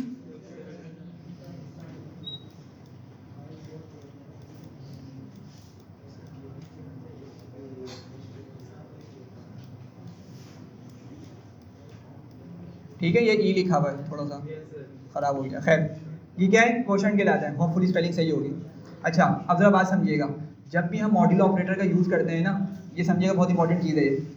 जब भी हम मॉड्यूलो ऑपरेटर का यूज़ करते हैं तो हमारी कैलकुलेशन चलती रहती है। कब तक चलती रहती है? जब तक कि उसे पॉइंट की ज़रूरत नहीं है, उसे पॉइंट की ज़रूरत नहीं है। समझाता हूँ मैं क्या बोल रहा हूँ। पहले इस बात समझिएगा, जब भी हम मॉड्यूलो ऑपरेटर का यूज़ करते हैं क्या होता है कि जब तक कि हमारी कैलकुलेशन चल रही है चलती रहेगी, ठीक है। अगर उसको पॉइंट की ज़रूरत हुई तो जो नीचे नंबर बच रहा होगा ना, जब भी तो उसको पॉइंट की ज़रूरत पड़ रही है ऊपर, तो वो नंबर को ना फर्दर पॉइंट लेके सिंप्लीफाई नहीं करेगा, वो नंबर को हमें वही नंबर प्रोवाइड कर देगा। समझ पा रहे हैं बात को? तो मॉड्यूलो ऑपरेटर से आपकी सिंप्लीफिकेशन होती है, कब तक होती है? जब तक उसको पॉइंट की ज़रूरत नहीं है। अब इमेजिन करें मेरे पास एक नंबर है यहाँ पे 13, ठीक है। 13 का हमने क्या करना है? 13 का हमने मॉड्यूलो ऑपरेटर निकाला अगेन 2 से, ठीक है। किसी भी नंबर से निकाल सकते हैं वैसे, लेकिन 5 असल में एक ही स्टेप में वो सिंप्लीफाई हो जाता है, तो मैं चाह रहा हूँ थोड़ा सा बड़ा वाला पार्ट लिखा दूँ, ठीक है। लेट सपोज मैंने यहाँ पे 13 लिखा भाई, सही है। वो बाहर क्या लिखा? 2 लिखा। वैसे ये भी हो जाएगा, एक काम करते हैं, हाँ ये भी हो जाएगा, बिल्कुल सही बोल रहे हैं आप। हाँ भाई सही है। चलें बताएं ज़रा क्या होगा? 2 टाइम्स 7 इज 14, सही है। ये आपका कुछ भी नहीं बचेगा, 3 नीचे आएगा। और ज़रा बताएं क्या होगा? 2 टाइम्स 1 इज 2, और क्या आ गया? 1। अब ज़रा समझिएगा यहाँ पे, अब जब इसको यहाँ पे 1 मिला, अब इसको क्या है? नेक्स्ट स्टेप में पॉइंट की ज़रूरत है फर्दर सिंप्लीफाई करने के लिए, लेकिन ये आगे नहीं बढ़ेगा। मॉड्यूलो ऑपरेटर बता रहा हूँ मैं आपको, मॉड्यूलो ऑपरेटर आगे नहीं बढ़ेगा। तो एंड में मतलब सिंप्लीफाई जितना हो सकता है उतना सिंप्लीफाई करेगा। जैसे ही इसको पता चलेगा भाई अब पॉइंट की ज़रूरत है, तो पॉइंट वाला पार्ट ये नहीं हैंडल करेगा, वो क्या करेगा, बस हमें ये वाला नंबर हमें प्रोवाइड कर देगा, ये नंबर हमें प्रोवाइड कर देगा, और इसी चीज़ को हम क्या बोलते हैं भाई, रिमाइंडर बोलते हैं। बिल्कुल सॉल्व नहीं करेगा। हाँ बिल्कुल एंड तक नहीं जाएगा, ऑल्दो कि ये सॉल्व हो सकता है, हाँ ये आपका सॉल्व हो सकता है, ठीक है, लेकिन वो मॉड्यूल ऑपरेटर क्या करेगा, जब उसको वो नंबर मिल जाएगा ना कि उसको लग रहा है अब नेक्स्ट स्टेप में पॉइंट लगना है ऊपर, बस वो आगे नहीं करेगा काम, जो नीचे नंबर बच गया होगा उस टाइम पे वही नंबर उठा के हमें आंसर में प्रोवाइड कर देगा। हाँ भाई समझ पा रहे हैं, ठीक है। तो अब जब यहाँ पे एक चीज़ समझ लिए, मैं आपको जल्दी से बता दूँ कि भाई जो अभी हमने देखा ना, सिंगल फॉरवर्ड स्लैश देखा और डबल फॉरवर्ड स्लैश देखा, इसको भी जरा समझ लें जल्दी से। लेट सपोज मैं वही सिंपल वाली कैलकुलेशन करता हूँ, मैं लिखता हूँ 5 और बाहर है मेरे पास 2, ठीक है, तो ज़रा सिंप्लीफाई करें इसको, क्या होगा भाई, 2 टाइम्स 2 इज़ 4, 5 नेगेटिव 4 इज़ 1, ठीक है। अच्छा सिंगल फॉरवर्ड स्लैश की बात कर रहा हूँ, सिंगल फॉरवर्ड स्लैश हमें क्या देता है, कोशेंट, क्या देता है, कोशेंट देता है, क्या देता है, कोशेंट देता है, तो ज़रा समझिएगा, 1 आया यहाँ पे, ठीक है, पॉइंट लगा यहाँ पे, पॉइंट लगा यहाँ पे, कौन आ जाएगा, 0, और 2 टाइम्स 5 क्या हो जाएगा, 2 टाइम्स 5 इज 10, आपका नंबर सिंप्लीफाई हो गया, ठीक है। तो अब आपको क्या मिलेगा, सिंगल फॉरवर्ड स्लैश की मदद से कोशेंट मिल रहा होता है, ठीक है, क्या मिल रहा होता है, कोशेंट मिल रहा होता है। अब बात जरा समझिएगा, यहाँ पे 2 सिनेरियोज हैं, एक तो हमारे पास नंबर में क्या हुआ, नंबर में पॉइंट की ज़रूरत पड़ी या नहीं पड़ी, पड़ी ना, तो ये तो इसका सिंपल सा केस हो गया। इमेजिन करें अगर मैंने 10 से डिवाइड किया होता, सॉरी 10 को डिवाइड किया होता, 10 मौजूद है अंदर, ठीक है, और यहाँ पे देखें ज़रा, 2 टाइम्स 5 इज 10, यहाँ पर बज़ाहिर तो इसको पॉइंट की ज़रूरत नहीं मौजूद हुई, लेकिन वो क्या करेगा, फिर भी पॉइंट लगा के हमें आंसर देगा, क्या आंसर देगा, 5.0 देगा। एक नज़र देख लें इसको जल्दी से, अगर मैं इसको 10 डिवाइडेड बाई 2 करता हूँ तो दे रहा है 5.0, ठीक है, हालांकि इसको ज़रूरत नहीं है, 5 के बाद पॉइंट की ज़रूरत है क्या, हमें ज़रा देखें यहाँ पर नहीं है ना, नंबर तुम्हारा फुली सिंप्लीफाई हो चुका है, लेकिन फिर भी ज़बरदस्ती लगा के देता है, मतलब इसका बिहेवियर है ये, सही है। तो ये single operator, single forward slash का काम है, सही है, ये बात समझ आ रही है। अच्छा अगर मैंने यहाँ पे डबल फॉरवर्ड स्लैश यूज़ किया होता, डबल फॉरवर्ड स्लैश के लिहाज से कॉन्सेप्ट समझिएगा ज़रा ये, तो क्या होता, क्या आंसर आता भाई, सिर्फ 2 आता, क्या आता, सिर्फ 2 आता, राउंड ऑफ भी नहीं करता, ये राउंड ऑफ भी नहीं करता, इसको बात को समझिएगा, सिर्फ क्या करेगा, पॉइंट से पहले पहले जितने भी डिजिट्स हैं आपको बस ये बोल आगे दे देगा, समझ रहे हैं बात को, ये बिहेवियर है इसका। अब रिक्वायरमेंट होती है आपकी, डिपेंड मतलब आपकी वही अगेन के टास्क की क्या रिक्वायरमेंट है उसके बिहाफ पे काम हो रहा होता है, हाँ सही है। अब मैं आपको एक चीज़ दिखाता हूँ, इमेजिन करें मैंने यहाँ पे लिखा 11 डिवाइडेड बाई 3, सही है भाई, ज़रा देखें कैसा आंसर आ रहा है, 3.6666, मतलब ये सिंप्लीफाई करता गया, और भी सिंप्लीफाई हो सकता था लेकिन इसने बस हमें कुछ डिजिट्स प्रोवाइड कर दिए। तो इमेजिन करिएगा सिंगल फॉरवर्ड स्लैश है, ये क्या कर रहा है, आपको क्वोशंट ला के दे रहा है या रिमाइंडर ला के दे रहा है, क्वोशंट ला के दे रहा है, सही है। और क्वोशंट किस तरह का, ये पूरा क्वोशंट उठा के लेकर आ रहा है, इमेजिन करिएगा ज़रा, यहाँ पे आपके पास जो भी नंबर मिल रहा होगा ना इसको, वो सब कुछ उठा के लाके आपको प्रोवाइड कर रहा है ये, सही है। अच्छा अगर मैंने यहाँ पर डबल फॉरवर्ड स्लैश यूज़ किया होता तो अब क्या करेगा, सिर्फ 3 लाके दे देगा, मतलब पॉइंट से पहले पहले जितने भी डिजिट्स बनते हैं ना आपको बुला कर दे देगा, सही है, पॉइंट से आगे जो भी पार्ट है सबको ख़त्म कर देगा, सिर्फ पॉइंट से पहले वाली जो आपके पास नंबर से वो आपको मिलने वाले हैं। समझ रहे भाई ये 3 चीज़ें, क्लियर है, आगे चलते हैं। सॉरी नहीं क्वेश्चन नहीं समझा मैं आपका, हाँ रिमाइंडर मॉड्यूल ऑपरेटर देता है, ये देखें ये उसके लिए दूसरा ऑपरेटर है, कहाँ गया वो, तो अच्छा मैंने यूज़ ही नहीं किया, सॉरी। यहाँ पे देखें ज़रा, अगर मैं 5 मॉड्यूल ऑपरेटर 2 करता हूँ, सही है, तो देखें क्या मिल रहा है मुझे, 1 मिल रहा है, किस तरह मिल रहा है, वही इसी तरह से कहाँ गया नीचे, इसको किस तरह करूँगा, ठीक है, देखें ज़रा यहाँ पे, तो क्या हुआ, 2 टाइम्स 2 इज़ 4 माइनस हुआ और आपको ये नंबर मिल रहा है वहाँ पे, सही है। तो रिमाइंडर में क्या होता है, आपके पास ये वाला नंबर मिलता है, बॉटम पे जो बच जाता है, और किससे मिलता है वो मॉड्यूलो ऑपरेटर से मिलता है। सिंगल फॉरवर्ड स्लैश यूज़ करेंगे तो आपको कोशेंट मिलेगा, डबल फॉरवर्ड स्लैश यूज़ करेंगे जब भी क्या मिलेगा, कोशेंट मिलेगा। लेकिन सिंगल फॉरवर्ड स्लैश से आपके क्या पास क्या होता है, कंप्लीट कोशेंट मिलता है, कंप्लीट वैल्यू मिलती है। डबल फॉरवर्ड स्लैश से क्या होता है, सिर्फ पॉइंट से पहले वाले डिजिट्स आपको मिल रहे होते हैं। क्लियर है भाई सबको? आगे चलते हैं। अच्छा, एक तीसरी चीज़ लिखिए, डबल स्टेरिस्क। क्या यूज़ होता है इसका? बिल्कुल, इसको हम बोलते हैं पावर ऑफ करके, ठीक है। अच्छा, क्या होता है, किस तरह से लिखते हैं इसको? लेट सपोज मैंने कहा भाई 2 की पावर मुझे निकालनी है। लेट सपोज चेक करना 2 की पावर 5 क्या होती है, तो मैं क्या करूँगा, 2 डबल स्टेरिस्क 5 लिखूँगा, तो क्या मिलेगा मुझे, 2 की पावर 5 कैलकुलेट करके देगा। सही है, 32 आएगा। 7 होती है 128 ना। सही है, बात समझ रहे हैं भाई? तो डबल स्टेरिस्क का पर्पज़ क्या है आपके पास प्रोग्रामिंग में या पाइथन के अंदर, क्या पावर निकालने वाले उस नंबर की। अब इमेजिन करें मैं बोलता हूँ भाई 5 की पावर 3 निकालनी है। क्या करना है, 5 पावर 3 कैलकुलेट करनी है, तो 5 डबल स्टेरिस्क 3 लिखें और आपको इसका आंसर मिल जाएगा 125। समझ रहे हैं बात को? ठीक है, आगे चलूँ, मसला तो नहीं है। अच्छा, तो इसमें आपको जो याद रखने वाली चीज़ है ना, वो सिंगल फॉरवर्ड स्लैश कौन सी वैल्यू लेकर आता है, डबल फॉरवर्ड स्लैश कौन सी वैल्यू लेकर आता है, मॉड्यूल ऑपरेटर कौन सी वैल्यू लेकर आता है। सही है।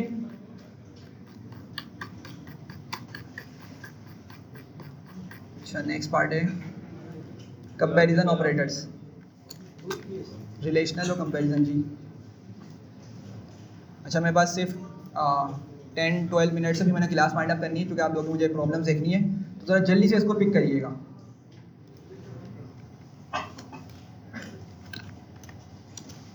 सही है भाई, comparison operators.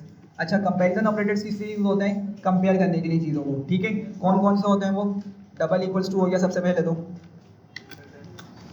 Not equals to हो गया, सॉरी, ठीक है, ग्रेटर देन हो गया, लेस देन हो गया,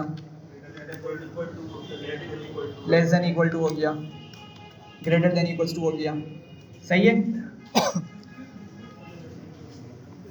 अच्छा भाई, आप जरा इसको देखिएगा, ये डबल इक्वल्स टू मतलब क्या होता है, हम अगर चेक करना चाह रहे हैं कि मेरे पास लेफ्ट की वैल्यू और राइट की वैल्यू दोनों बराबर हैं या नहीं, तो उसमें जब उस टाइम पर हम क्या यूज़ करते हैं, डबल इक्वल्स का यूज़ करते हैं। देख लेते हैं इसको। लेट सपोज मैंने कहा 5 इक्वल्स टू 4, क्या मिलेगा मुझे आंसर? अच्छा भाई, इसका जो आंसर होता है ना वो बूलियन में मिलता है हमें, ठीक है। क्या होता है, बूलियन में इसका आंसर मिलता है। तो मैं बोल रहा हूँ भाई 5 बराबर है 4 के, मैं पाइथन को बोल रहा हूँ 5 बराबर है 4 के। जब वो इसको चेक करेगा तो मुझे क्या बोलेगा, वो मुझे बोलेगा गलत है। वो किस तरह बताएगा, मुझे फॉल्स लिख के बताएगा, ठीक है। तो जरा देखें इसको एग्जीक्यूट किया, क्या बता रहा है, फॉल्स। अच्छा, मैंने कहा ABC इक्वल्स टू ABC, क्या मिलेगा? हाँ भाई, फॉल्स या ट्रू? फॉल्स मिलेगा। केस सेंसिटिव है, ठीक है, केस सेंसिटिव है। सही है, समझ आ रहा है? अच्छा, ये जो चीज़ है ना, ये वाला जो मैंने साइन लिखा है, ये क्या होता है, नॉट इक्वल टू, ठीक है। क्या होता है ये, नॉट इक्वल्स टू। सही है। अब नॉट इक्वल्स टू मतलब क्या है, लेट्स मैं बोलता हूँ भाई 4 नॉट इक्वल्स टू 9। हाँ भाई, मैं बोल रहा हूँ 4 बराबर नहीं है 9 के, तो क्या बताएगा मुझे, ट्रू। बोलेगा आपकी स्टेटमेंट सही है, सही है। लेकिन अगर मैंने यही लिखा होता 3 नॉट इक्वल्स टू 3, अब क्या बताएगा, फॉल्स बताएगा। सही है। सिमिलरली मैंने यहाँ पे एक चीज़ लिखी थी, अगर मैं इसको लिखता, बातें कौन कर रहा है भाई, ये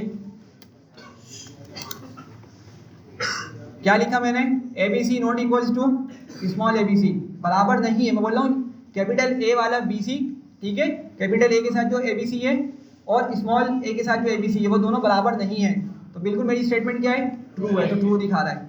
समझ रहे हैं बात को? अच्छा, उसके बाद हमारे पास क्या है, ग्रेटर देन, ठीक है, ये क्या है, ग्रेटर देन। इसका मतलब क्या हुआ, मैं अगर लिखता हूँ भाई 3 इज़ ग्रेटर देन 0, कैसी स्टेटमेंट है भाई ये, ट्रू है, ठीक है। 3 जो है बड़ा है किससे, 0 से, ठीक है। अच्छा, अगर मैंने एक और लिखा होता, let's suppose 56 is greater than sorry 90, क्या मिलेगा, फॉल्स, ठीक है। कंपेयर हो रहे हैं नंबर्स, ठीक है, डेटा क्या हो रहा है, कंपेयर हो रहा है। सही है। इसके अलावा लेस देन था, लेट सपोज मैं लिखता हूँ 23 इज लेस देन 87 या 56, कुछ भी चीज़, ठीक है, क्या मिलेगा मुझे? ट्रू मिलेगा। बात समझ रहे हैं? सिंपल सी चीज़ है। अच्छा, जो यहाँ पे समझने वाली चीज़ है इंपॉर्टेंट, वो क्या है भाई? आपको ये साइन दिख रहा होगा ग्रेटर देन इक्वल्स टू का, सही है। अब इसका मतलब क्या है, ज़रा मुझे कोई बताए। सॉरी, हाँ, अच्छा भाई, यहाँ पे क्या है? ग्रेटर देन और इक्वल्स टू। किस तरह पढ़ते हैं इसको? ग्रेटर देन और इक्वल्स टू। ज़रा समझिएगा, मैंने लिखा 4 इज ग्रेटर देन 4, क्या मिलेगा? ट्रू। मैं बोल रहा हूँ 4, लेफ्ट वाला 4 मेरा, ठीक है। अच्छा, फिर सिंबल कौन सा है? ग्रेटर देन और इक्वल्स टू। मैं यहाँ पे क्या यूज़ कर रहा हूँ? और का यूज़ कर रहा हूँ, ठीक है। ये मतलब समझिएगा ज़रा, देखिए ये और कौन सा है? ये इंग्लिश वाला और है, OR, ठीक है। इसका उर्दू में मतलब क्या बनेगा भाई? या। तो दो कंडीशन है असल में यहाँ पर। मैं बोल रहा हूँ लेफ्ट वाला 4 या तो बड़ा है या बराबर है, ठीक है। तो कोई एक स्टेटमेंट मेरी ट्रू हो रही है, बराबर वाली ट्रू हो रही है, ठीक है। तो मुझे क्या मिलेगा यहाँ पर? ट्रू मिलेगा, ठीक है। क्या मिलेगा? ट्रू मिलेगा, ठीक है। तो अगर आपके पास कोई नंबर आपने इंक्लूड करना है ना, किसी नंबर को इंक्लूड करना है, तो उसके लिए हम डबल ये वाला इक्वल्स का साइन यूज़ करते हैं, ग्रेटर देन और इक्वल्स टू वाला, ठीक है। अगर मैंने इसको लिख दिया होता बगैर इक्वल्स के, तो अब क्या मिलेगा? अब फॉल्स मिलेगा, क्योंकि हम क्या बोल रहे हैं? 4 बड़ा है 4 से, सही है, जो कि क्या है? फॉल्स है। तो यहाँ पे मुझे फॉल्स दिखाएगा ये, सही है। तो मैंने क्या कहा, अगर मुझे उस नंबर को भी इंक्लूड करना है ना, राइट वाले नंबर को, तो मैं क्या करूँगा? इस इक्वल का यूज़ करूँगा, सही है। तो यहाँ पे ट्रू मिल गया। अच्छा, सिमिलरली यहाँ पे एक और सिंपल है, लेट्स सपोज मैं लिखता हूँ 5 लेस देन इक्वल्स टू, सही है, 5 लेस देन इक्वल्स टू 7। हाँ भाई, किस तरह की स्टेटमेंट है ये? हाँ, 5 या तो छोटा है 7 से या बराबर है, ठीक है। दो कंडीशन बनेंगी ना हमारे पास, लेस देन और इक्वल्स टू। तो क्या है भाई? ये ट्रू है, ठीक है। और अगर मैंने लिखा होता 7 लेस देन और इक्वल्स टू 7 या 5, क्या मिलेगा? बीबी ट्रू मिलेगा। समझ रहे हैं बात को? हाँ हाँ, उसमें फॉल्स मिलेगा, बिल्कुल, ठीक है। अच्छा, रिलेशनल हो गए। उसके बाद कौन से थे हमारे पास? लॉजिकल ऑपरेटर से और असाइनमेंट ऑपरेटर से। असाइनमेंट ऑपरेटर बहुत इंपॉर्टेंट है। लॉजिकल देख लेते हैं, नहीं अभी है, टाइम है, 6 मिनट्स हैं, इसको रैप अप करना है, ठीक है। तो भाई ज़रा यहाँ देखिएगा, सिंपल सी चीज़ है लॉजिकल में।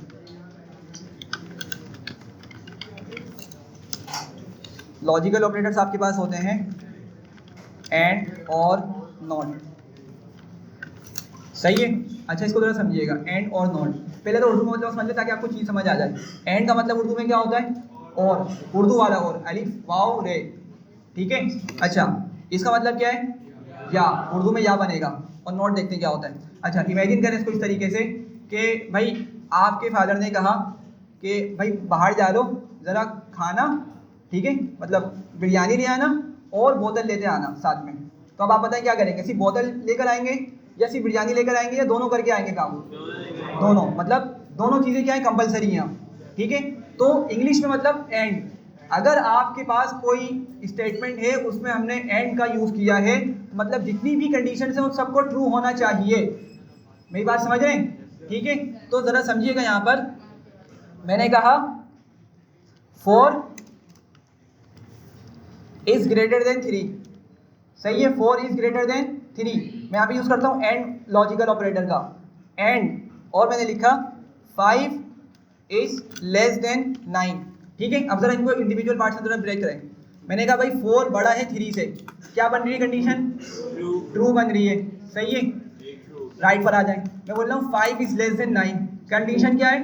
ट्रू है। तो जब लेफ्ट पे भी ट्रू है, राइट पे भी ट्रू है, एंड बीच में है ना भाई, मतलब एंड जहाँ पर हमने लिख दिया उसकी लेफ्ट की और राइट की कंडीशन क्या होनी चाहिए? दोनों ट्रू होनी चाहिए। तो फिर हमें पाइथन क्या बताएगा? ट्रू बताएगा, ठीक है। क्या बताएगा फिर हमें? ट्रू बताएगा, क्योंकि दोनों कंडीशन सेटिस्फाई होंगी तो ही हमें ट्रू मिलेगा। इमेजिन करें मैंने एक और कंडीशन लिख ली, मैंने कहा एंड 1 चलें लेट्स से 10 या 11 नॉट इक्वल्स टू 50, सही है। ये कंडीशन भी कैसी बन रही है? ट्रू बन रही है। तो अभी भी पाइथन मुझे क्या बताएगा? सॉरी, क्या बताएगा पाइथन मुझे? ट्रू। चूंकि जो मैंने एंड के साथ ऑपरेटर्स और जो मैंने कंडीशंस लगाई है ना, सबकी सब क्या बन रही हैं? ट्रू बन रही हैं। तो देखिए ट्रू मिल रहा है, लेकिन इमेजिन करें अगर मैंने लिख दिया होता इक्वल्स टू, किसी एक कंडीशन को फॉल्स कर दिया, किसी भी एक कंडीशन को, सही है। अब जरा बताइएगा क्या मिलेगा मुझे आंसर में? फॉल्स मिलेगा, ठीक है। ऐसा क्यों हो रहा है? ऐसा इस वजह से हो रहा है, ये जो एंड है ना, असल में एंड के साथ हम जो भी कंडीशन लिखेंगे वो सब की सब क्या होनी चाहिए भाई? ट्रू होनी चाहिए, तो ही हमें क्या मिलता है? फॉल्स हो तो फॉल्स ही मिलेगा। हाँ, या तीनों फॉल्स हो या तीनों ट्रू हो, ऐसे नहीं, सॉरी दोबारा बोलिएगा। या तीनों ट्रू हो या तीनों फॉल्स हो। तीनों फॉल्स पे तो आपको फॉल्स ही मिलेगा। असल में हमें जो काम, हाँ फॉल्स मिलेगा। अगर एक भी कोई फॉल्स हो गई तो जब भी फॉल्स मिलेगा, लेकिन ना फॉल्स से हमें काम नहीं होता। हम ना ट्रू मतलब अचीव करवाना चाह रहे होते हैं। अब इसको अगर मैं आपको समझाऊं कि वैसे भी थोड़ा सा टाइम कम है, एक मैं एग्जाम्पल देता हूँ, इंशाल्लाह नेक्स्ट क्लास में इसको एक्सप्लेन करूँगा, आपको अच्छे से क्लियर हो जाएगा। हम जब भी एंड का यूज़ कर रहे होते हैं ना, तो हमारी जो डिज़ायर होती है वो ये होती है कि भाई सब कंडीशंस हमें ट्रू होके मिलें। फॉल्स तो हमारा कोई वो नहीं होता, सही है। कंडीशन सेट पढ़ेंगे तो आपको अच्छे से क्लियर हो जाएगा। खैर ये बात समझ आ रही है। अगर कोई एक कंडीशन भी फॉल्स हो गई तो भाई फिर भी हमें क्या मिलेगा? फॉल्स मिलेगा। अगर सारी कंडीशन ट्रू हैं तो ही हमें ट्रू मिलेगा। ये एंड ऑपरेटर हो गया। अच्छा, और में क्या होगा? मैं इसी को कॉपी कर लेता हूँ, नीचे आता हूँ और यहाँ पर सिर्फ और लिख दूंगा इसकी जगह, और यहाँ पर भी और लिख दूंगा, सही है। अब मतलब क्या होगा कि भाई या तो ये कंडीशन ट्रू हो जाए लेफ्ट पे, या तो ये सेंटर वाली कंडीशन ट्रू हो जाए, सही है, या तो ये वाली कंडीशन ट्रू हो जाए। तीनों में से अगर कोई एक कंडीशन भी ट्रू हो गई तो मुझे क्या मिलेगा? ट्रू मिलेगा। ट्रू मिल गया, ठीक है। अच्छा, ऑल्दो कि आप देख रहे हैं ये वाली कंडीशन क्या है भाई? फॉल्स है, सही है। तो इसको इस तरह इमेजिन करिएगा भाई, आपके पास बहुत सारी कंडीशन है, ठीक है, बहुत सारी कंडीशंस हैं। आप जो है सारी कंडीशंस आपके लिए मैटर नहीं करती, आपके लिए सिर्फ कोई एक कंडीशन इंपॉर्टेंट है, सही है। लेट्स सपोज कि भाई आप जॉब पे जा रहे हैं, जॉब के लिए अप्लाई कर रहे हैं। आपने कहा मुझे पाइथन डेवलपर की जॉब करनी है, एक ही रिक्वायरमेंट है, आपने उसके लिए अप्लाई किया, आपकी इंटरव्यू की कॉल आ गई या आपकी एग्जाम की कॉल आ गई, ठीक है भाई, टेस्ट है आपका फॉर एग्जाम्पल, बात हो गई सब कुछ। अब आपने दूसरी कंडीशन लगाई हुई है कि मैं पाइथन डेवलपर की जॉब भी करूंगा और सैलरी XYZ लूंगा, जो भी आपकी अमाउंट है, डिजायर्ड अमाउंट है, सही है। अब इमेजिन करिएगा, आपने कहा जॉब भी मैं किस तरह की करूंगा? पाइथन डेवलपर की, एक कंडीशन हो गई, और दूसरी कंडीशन क्या बन रही है कि सैलरी में कुछ अमाउंट लूंगा, X अमाउंट लूंगा, सही है। तो आप इन कंडीशन के दरमियान क्या यूज कर रहे हैं? एंड यूज कर रहे हैं, सही है। तो अब क्या होगा? जब तक कि आपकी पाइथन की जॉब नहीं लगेगी, जब तक कि आप जॉब नहीं कर सकते, जब तक कि आपको सैलरी नहीं मिलेगी, जब तक कि आप जब भी उस जॉब पे नहीं जाएंगे। इमेजिन करें ना भाई कि आपकी जॉब पाइथन डेवलपर की नहीं लग रही, इमेजिन कर लें जस्ट, ठीक है, अल्लाह ना करे ऐसा हो, मतलब अच्छा हो सबके लिए। इमेजिन कर लें कि नहीं लग रही, ठीक है। तो चूंकि आपने एंड वाला अपने दिमाग में सिनेरियो भी उठाया हुआ है, सही है, तो आप क्या करेंगे? जॉब नहीं कर रहेंगे, ठीक है, आप वेट करेंगे पाइथन डेवलपर की जॉब के लिए अप्लाई करूंगा। इमेजिन करें पाइथन डेवलपर की जॉब लग गई, लेकिन सैलरी आपकी X अमाउंट से कम मिल रही है, ठीक है। तो आप जब भी क्या कर रहे हैं, अगर आपकी एंड कंडीशन है तो मैं भी आप उसको रिजेक्ट कर रहे होंगे, सही है। तो बड़े वियर्ड से एग्जाम्पल लग रही होगी, लेकिन एग्जाम्पल करेंगे इंशाल्लाह नेक्स्ट क्लास में तो अच्छे से समझ आ जाएगा। अभी बस ये समझें कि भाई एंड में सारी कंडीशंस ट्रू होनी चाहिए, और के अंदर क्या होनी चाहिए? कोई एक कंडीशन भी ट्रू होगी तो आपका काम चल जाएगा। अच्छा, नोट को देख लेते हैं, बड़ी इंपॉर्टेंट चीज़ है ये। लेट सपोज मैं यहाँ पे एक चीज़ लिखता हूँ, पहले इसको थोड़ा समझिएगा। मैंने यहाँ पे लिखा के इन कराची, हाँ भाई मैं बोल रहा हूँ क्या जो मेरे पास राइट साइड पे वर्ड मौजूद है कराची, उसमें के मौजूद है ना भाई, तो क्या मिलेगा मुझे? ट्रू मिलेगा, सही है। लेकिन अगर मैं लिखता यहाँ पे के नॉट इन कराची, सही है, मैं बोल रहा हूँ के कराची में नहीं है, मैं पाइथन को बोल रहा हूँ के कराची में नहीं है, तो पाइथन मुझे क्या बोलेगा? गलत बोलेगा मुझे, लेकिन किस तरह बोलेगा? फॉल्स करके मुझे डिनोट करेगा, सही है। तो क्या आंसर आएगा इसका? फॉल्स, ठीक है। तो ये तीसरी चीज़ है आपके पास लॉजिकल ऑपरेटर में कि अगर हमें किसी डेटा के अंदर कोई चीज़ चेक करवानी है, ठीक है, हाँ, सर्च करने का एक सिंपल तरीका है, मतलब ये बहुत इफेक्टिव होता है। कोई आपके पास, अभी हम देखेंगे बड़ी लिस्ट है आपके पास, कोई बड़ा डेटा मौजूद है, कोई बड़ी डिक्शनरी है, तो आप इस तरीके से क्या कर सकते हैं? आप किसी चीज़ को ट्रू या फॉल्स के बिहाफ पे उसको ईजिली तलाश कर सकते हैं, सही है।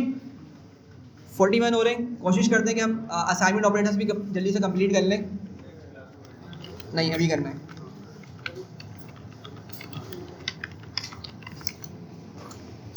अच्छा भाई, किसी को आइडिया क्या होता है?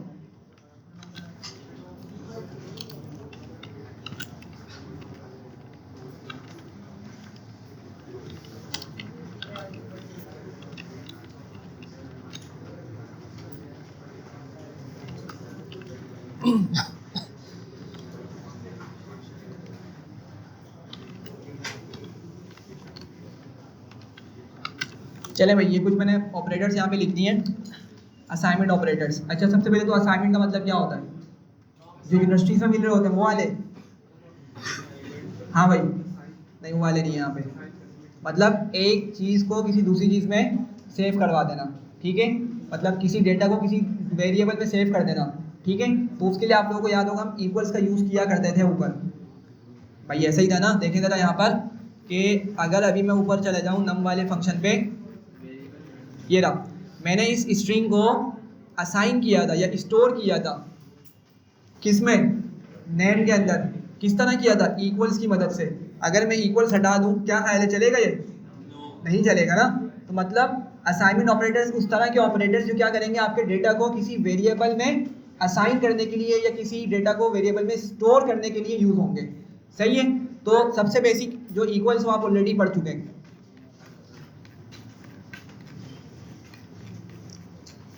सही है भाई, तो ये आपको प्लस का इक्वल्स का आइडिया है। अच्छा, अब ज़रा इसको देखिएगा भाई, यहाँ देखिएगा भाई सारे, प्लस इक्वल्स टू क्या होता है? इमेजिन करें ज़रा, मैंने यहाँ पे क्या किया, मैंने एक वेरिएबल बनाया नंबर, या सैलरी करता हूँ मैं, सैलरी इक्वल्स टू 25,000, ठीक है? अच्छा, मैंने यहाँ पे सैलरी के अंदर क्या वैल्यू स्टोर कर दी भाई? 25,000 स्टोर कर दी। अच्छा, मैं यहाँ पर एक सेंटेंस लिख रहा हूँ, सैलरी प्लस इक्वल्स टू 10,000। हाँ भाई, एनी केस क्या आंसर आने वाला है? हाँ भाई,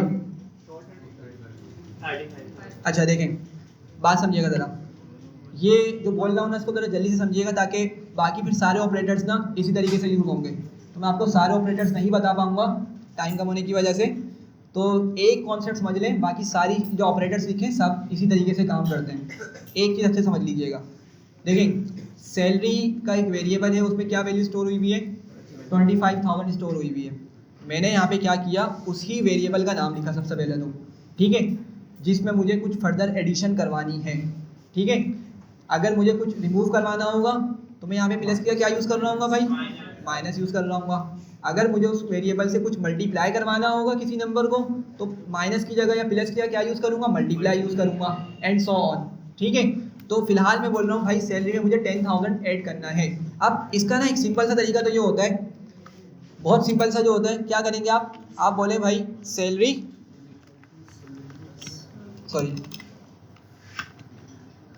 प्लस 10,000, सही है? इससे क्या मिलेगा हमें? 35,000 मिल जाएगा, सही है? लेकिन इमेजिन करिएगा, क्या सैलरी चेंज हुई मेरी? नहीं हुई, सैलरी अभी तक 25,000 ही है। क्यों? क्योंकि भाई सैलरी के अंदर तो हमने 25,000 स्टोर किया था ना। प्लस जो हम कर रहे हैं, ये ओरिजिनल वाला वेरिएबल जाके चेंज नहीं कर रहा, ये हमें रन टाइम पे उसमें एडिशन करके दिखा रहा है जस्ट। तो अगर मुझे उस वाली वेरिएबल में वैल्यू भी सेव करनी है, तो मैं क्या करूँगा, दोबारा से सैलरी लिख के इक्वल्स टू कर दूंगा, ताकि सैलरी सम होके क्या मिल जाए मुझे? 35,000 मिल जाए। अब इमेजिन करिएगा ज़रा, सैलरी की वैल्यू कितनी है भाई? 25,000, यहाँ पर आ गई 25,000। इमेजिन करें 25,000 प्लस 10,000 कितनी हो गई? 35,000। और ये 35,000 पूरी वैल्यू किस पे जाके सेव हो गई? दोबारा सैलरी में। तो जो सैलरी की पहले वैल्यू थी 25,000, अब वो रिप्लेस हो गई तो 35,000 से, ठीक है? और इसी चीज़ को हमने कहा था ये ओवरराइड होता है, कि पुराना डेटा आपने चेंज करके उसमें नया डेटा स्टोर करवा दिया, या पुराना बिहेवियर उसका चेंज करके उसमें कुछ नया बिहेवियर आपने अडॉप्ट करवा दिया, सही है? तो इससे क्या होगा, अब हमें 35,000 मिलेगा, और अब अगर मैं इसको प्रिंट करूँगा तो अब मुझे यहाँ पे 35,000 ही मिलेगा। समझ रहे हैं बात को? तो ये तो बहुत सिंपल सा तरीका है, ठीक है, जो मोस्टली प्रोग्रामर्स यूज़ कर रहे होते हैं। लेकिन एक इसका स्मार्टर वे भी होता है, वो क्या होता है कि आप ना इसको इतना बड़ा लिखने के बजाय इसको सिंपल इस तरह से लिख लें, सैलरी प्लस इक्वल्स टू 10,000। अब ज़रा इसको समझिएगा, जब भी मैं ये सिंटेक्स लिखूंगा ना, क्या होगा, पाइथन जाएगा और उसको जो लेफ्ट पे वेरिएबल मिलेगा ना, सबसे पहले तो जाके ढूंढेगा कि उसमें वैल्यू क्या मौजूद है, सही है? तो सैलरी के अंदर क्या वैल्यू स्टोर हुई है भाई अभी तक? 25,000। अच्छा, वो क्या करेगा, उस सैलरी की वैल्यू अपने पास ले आएगा 25,000। अच्छा आगे बढ़ेगा, उसको क्या पता चलेगा, प्लस ऑपरेटर, ठीक है। किसको प्लस करेगा, उस 25,000 जो सैलरी लेकर आ रहा है उसमें प्लस करेगा। किसको प्लस करेगा, राइट साइड पर जो नंबर हमने लिखा हुआ है उसको प्लस करेगा, जो कि कितना है हमारा नंबर 10,000। तो 25,000 ऊपर से वेरिएबल की वैल्यू लेकर आया, इसको राइट साइड पे नंबर मिला 10,000, ठीक है। और बीच में क्या मिल रहा है इसको, प्लस ऑपरेटर। तो 25,000 प्लस 10,000 सम करा कितना हो गया 35,000। अब लेकिन इसको यहाँ पे एक और ऑपरेटर मिल रहा है, क्या है वो, इक्वल्स का ऑपरेटर। तो क्या करेगा, इस 35,000 को उठा के दोबारा से सैलरी में स्टोर करवा देगा। नहीं समझ आई? जी भाई बिल्कुल। तो मैं यहाँ पे क्या करता हूँ, मैं यहाँ पे एक वेरिएबल बनाता हूँ जल्दी से एज का। लेट सपोज मैंने कहा एज है भाई 18, ठीक है। मैंने यहाँ पर इसको एग्जीक्यूट किया, मैं नीचे आया सेल में, मैंने कहा age plus equals to 2 years, ठीक है। मैंने इसमें 2 और ऐड करवा दिया। अब इमेजिन करिएगा जरा जल्दी से भाई, सबसे पहले तो क्या करेगा, वो एज की वैल्यू तलाश करके लाएगा ऊपर। अभी तो हमारे पास ऊपर ही सेल में लिखी हुई है तो आपको आसान सी लग रही है, लेकिन क्या होगा, भले जितनी ही लाइन्स ऊपर क्यों ना हो ये क्या करेगा, वहां से उस वेरिएबल की वैल्यू लेकर आएगा अपने पास, सही है। तो एज की वैल्यू से कितनी मिली भाई, 18 मिली। उसमें ये प्लस करेगा, क्या प्लस करेगा, ये वाली वैल्यू जो कि 2 है। तो 18 प्लस 2 कितना हो गया 20। अब इस 20 को असाइन करेगा इस इक्वल्स की मदद से, किसके अंदर, एज के ही अंदर, सही है। तो यहाँ पे क्या हो रहा है, एडिशन भी हो रहा है और आपका ओवरराइड वाला कॉन्सेप्ट भी यहाँ पे अप्लाई हो रहा है एक ही लाइन के अंदर। तो ज़रा इसको हम एग्जीक्यूट करते हैं और ज़रा एज को देखें प्रिंट करके, तो मुझे क्या मिल रही है, 20 मिल रही है, सही है भाई। तो बाकी तरह आप लोग इसको खुद ट्राई करिएगा, माइनस वाला, ये मल्टीप्लाई वाला, डिवीजन वाला, सही है। अगर कोई कन्फ्यूजन हो नेक्स्ट क्लास में हम इसको डिस्कस कर लेंगे। बाकी अभी मैं जो क्लास वाइंड अप कर रहा हूँ ये उन स्टूडेंट्स की वजह से कर रहा हूँ जिनको इंस्टॉलेशन में मसला आया है, तो जल्दी से अपने लैपटॉप को ऑन करो, मेरे पास ले आएँ। हाँ वो जा सकते हैं।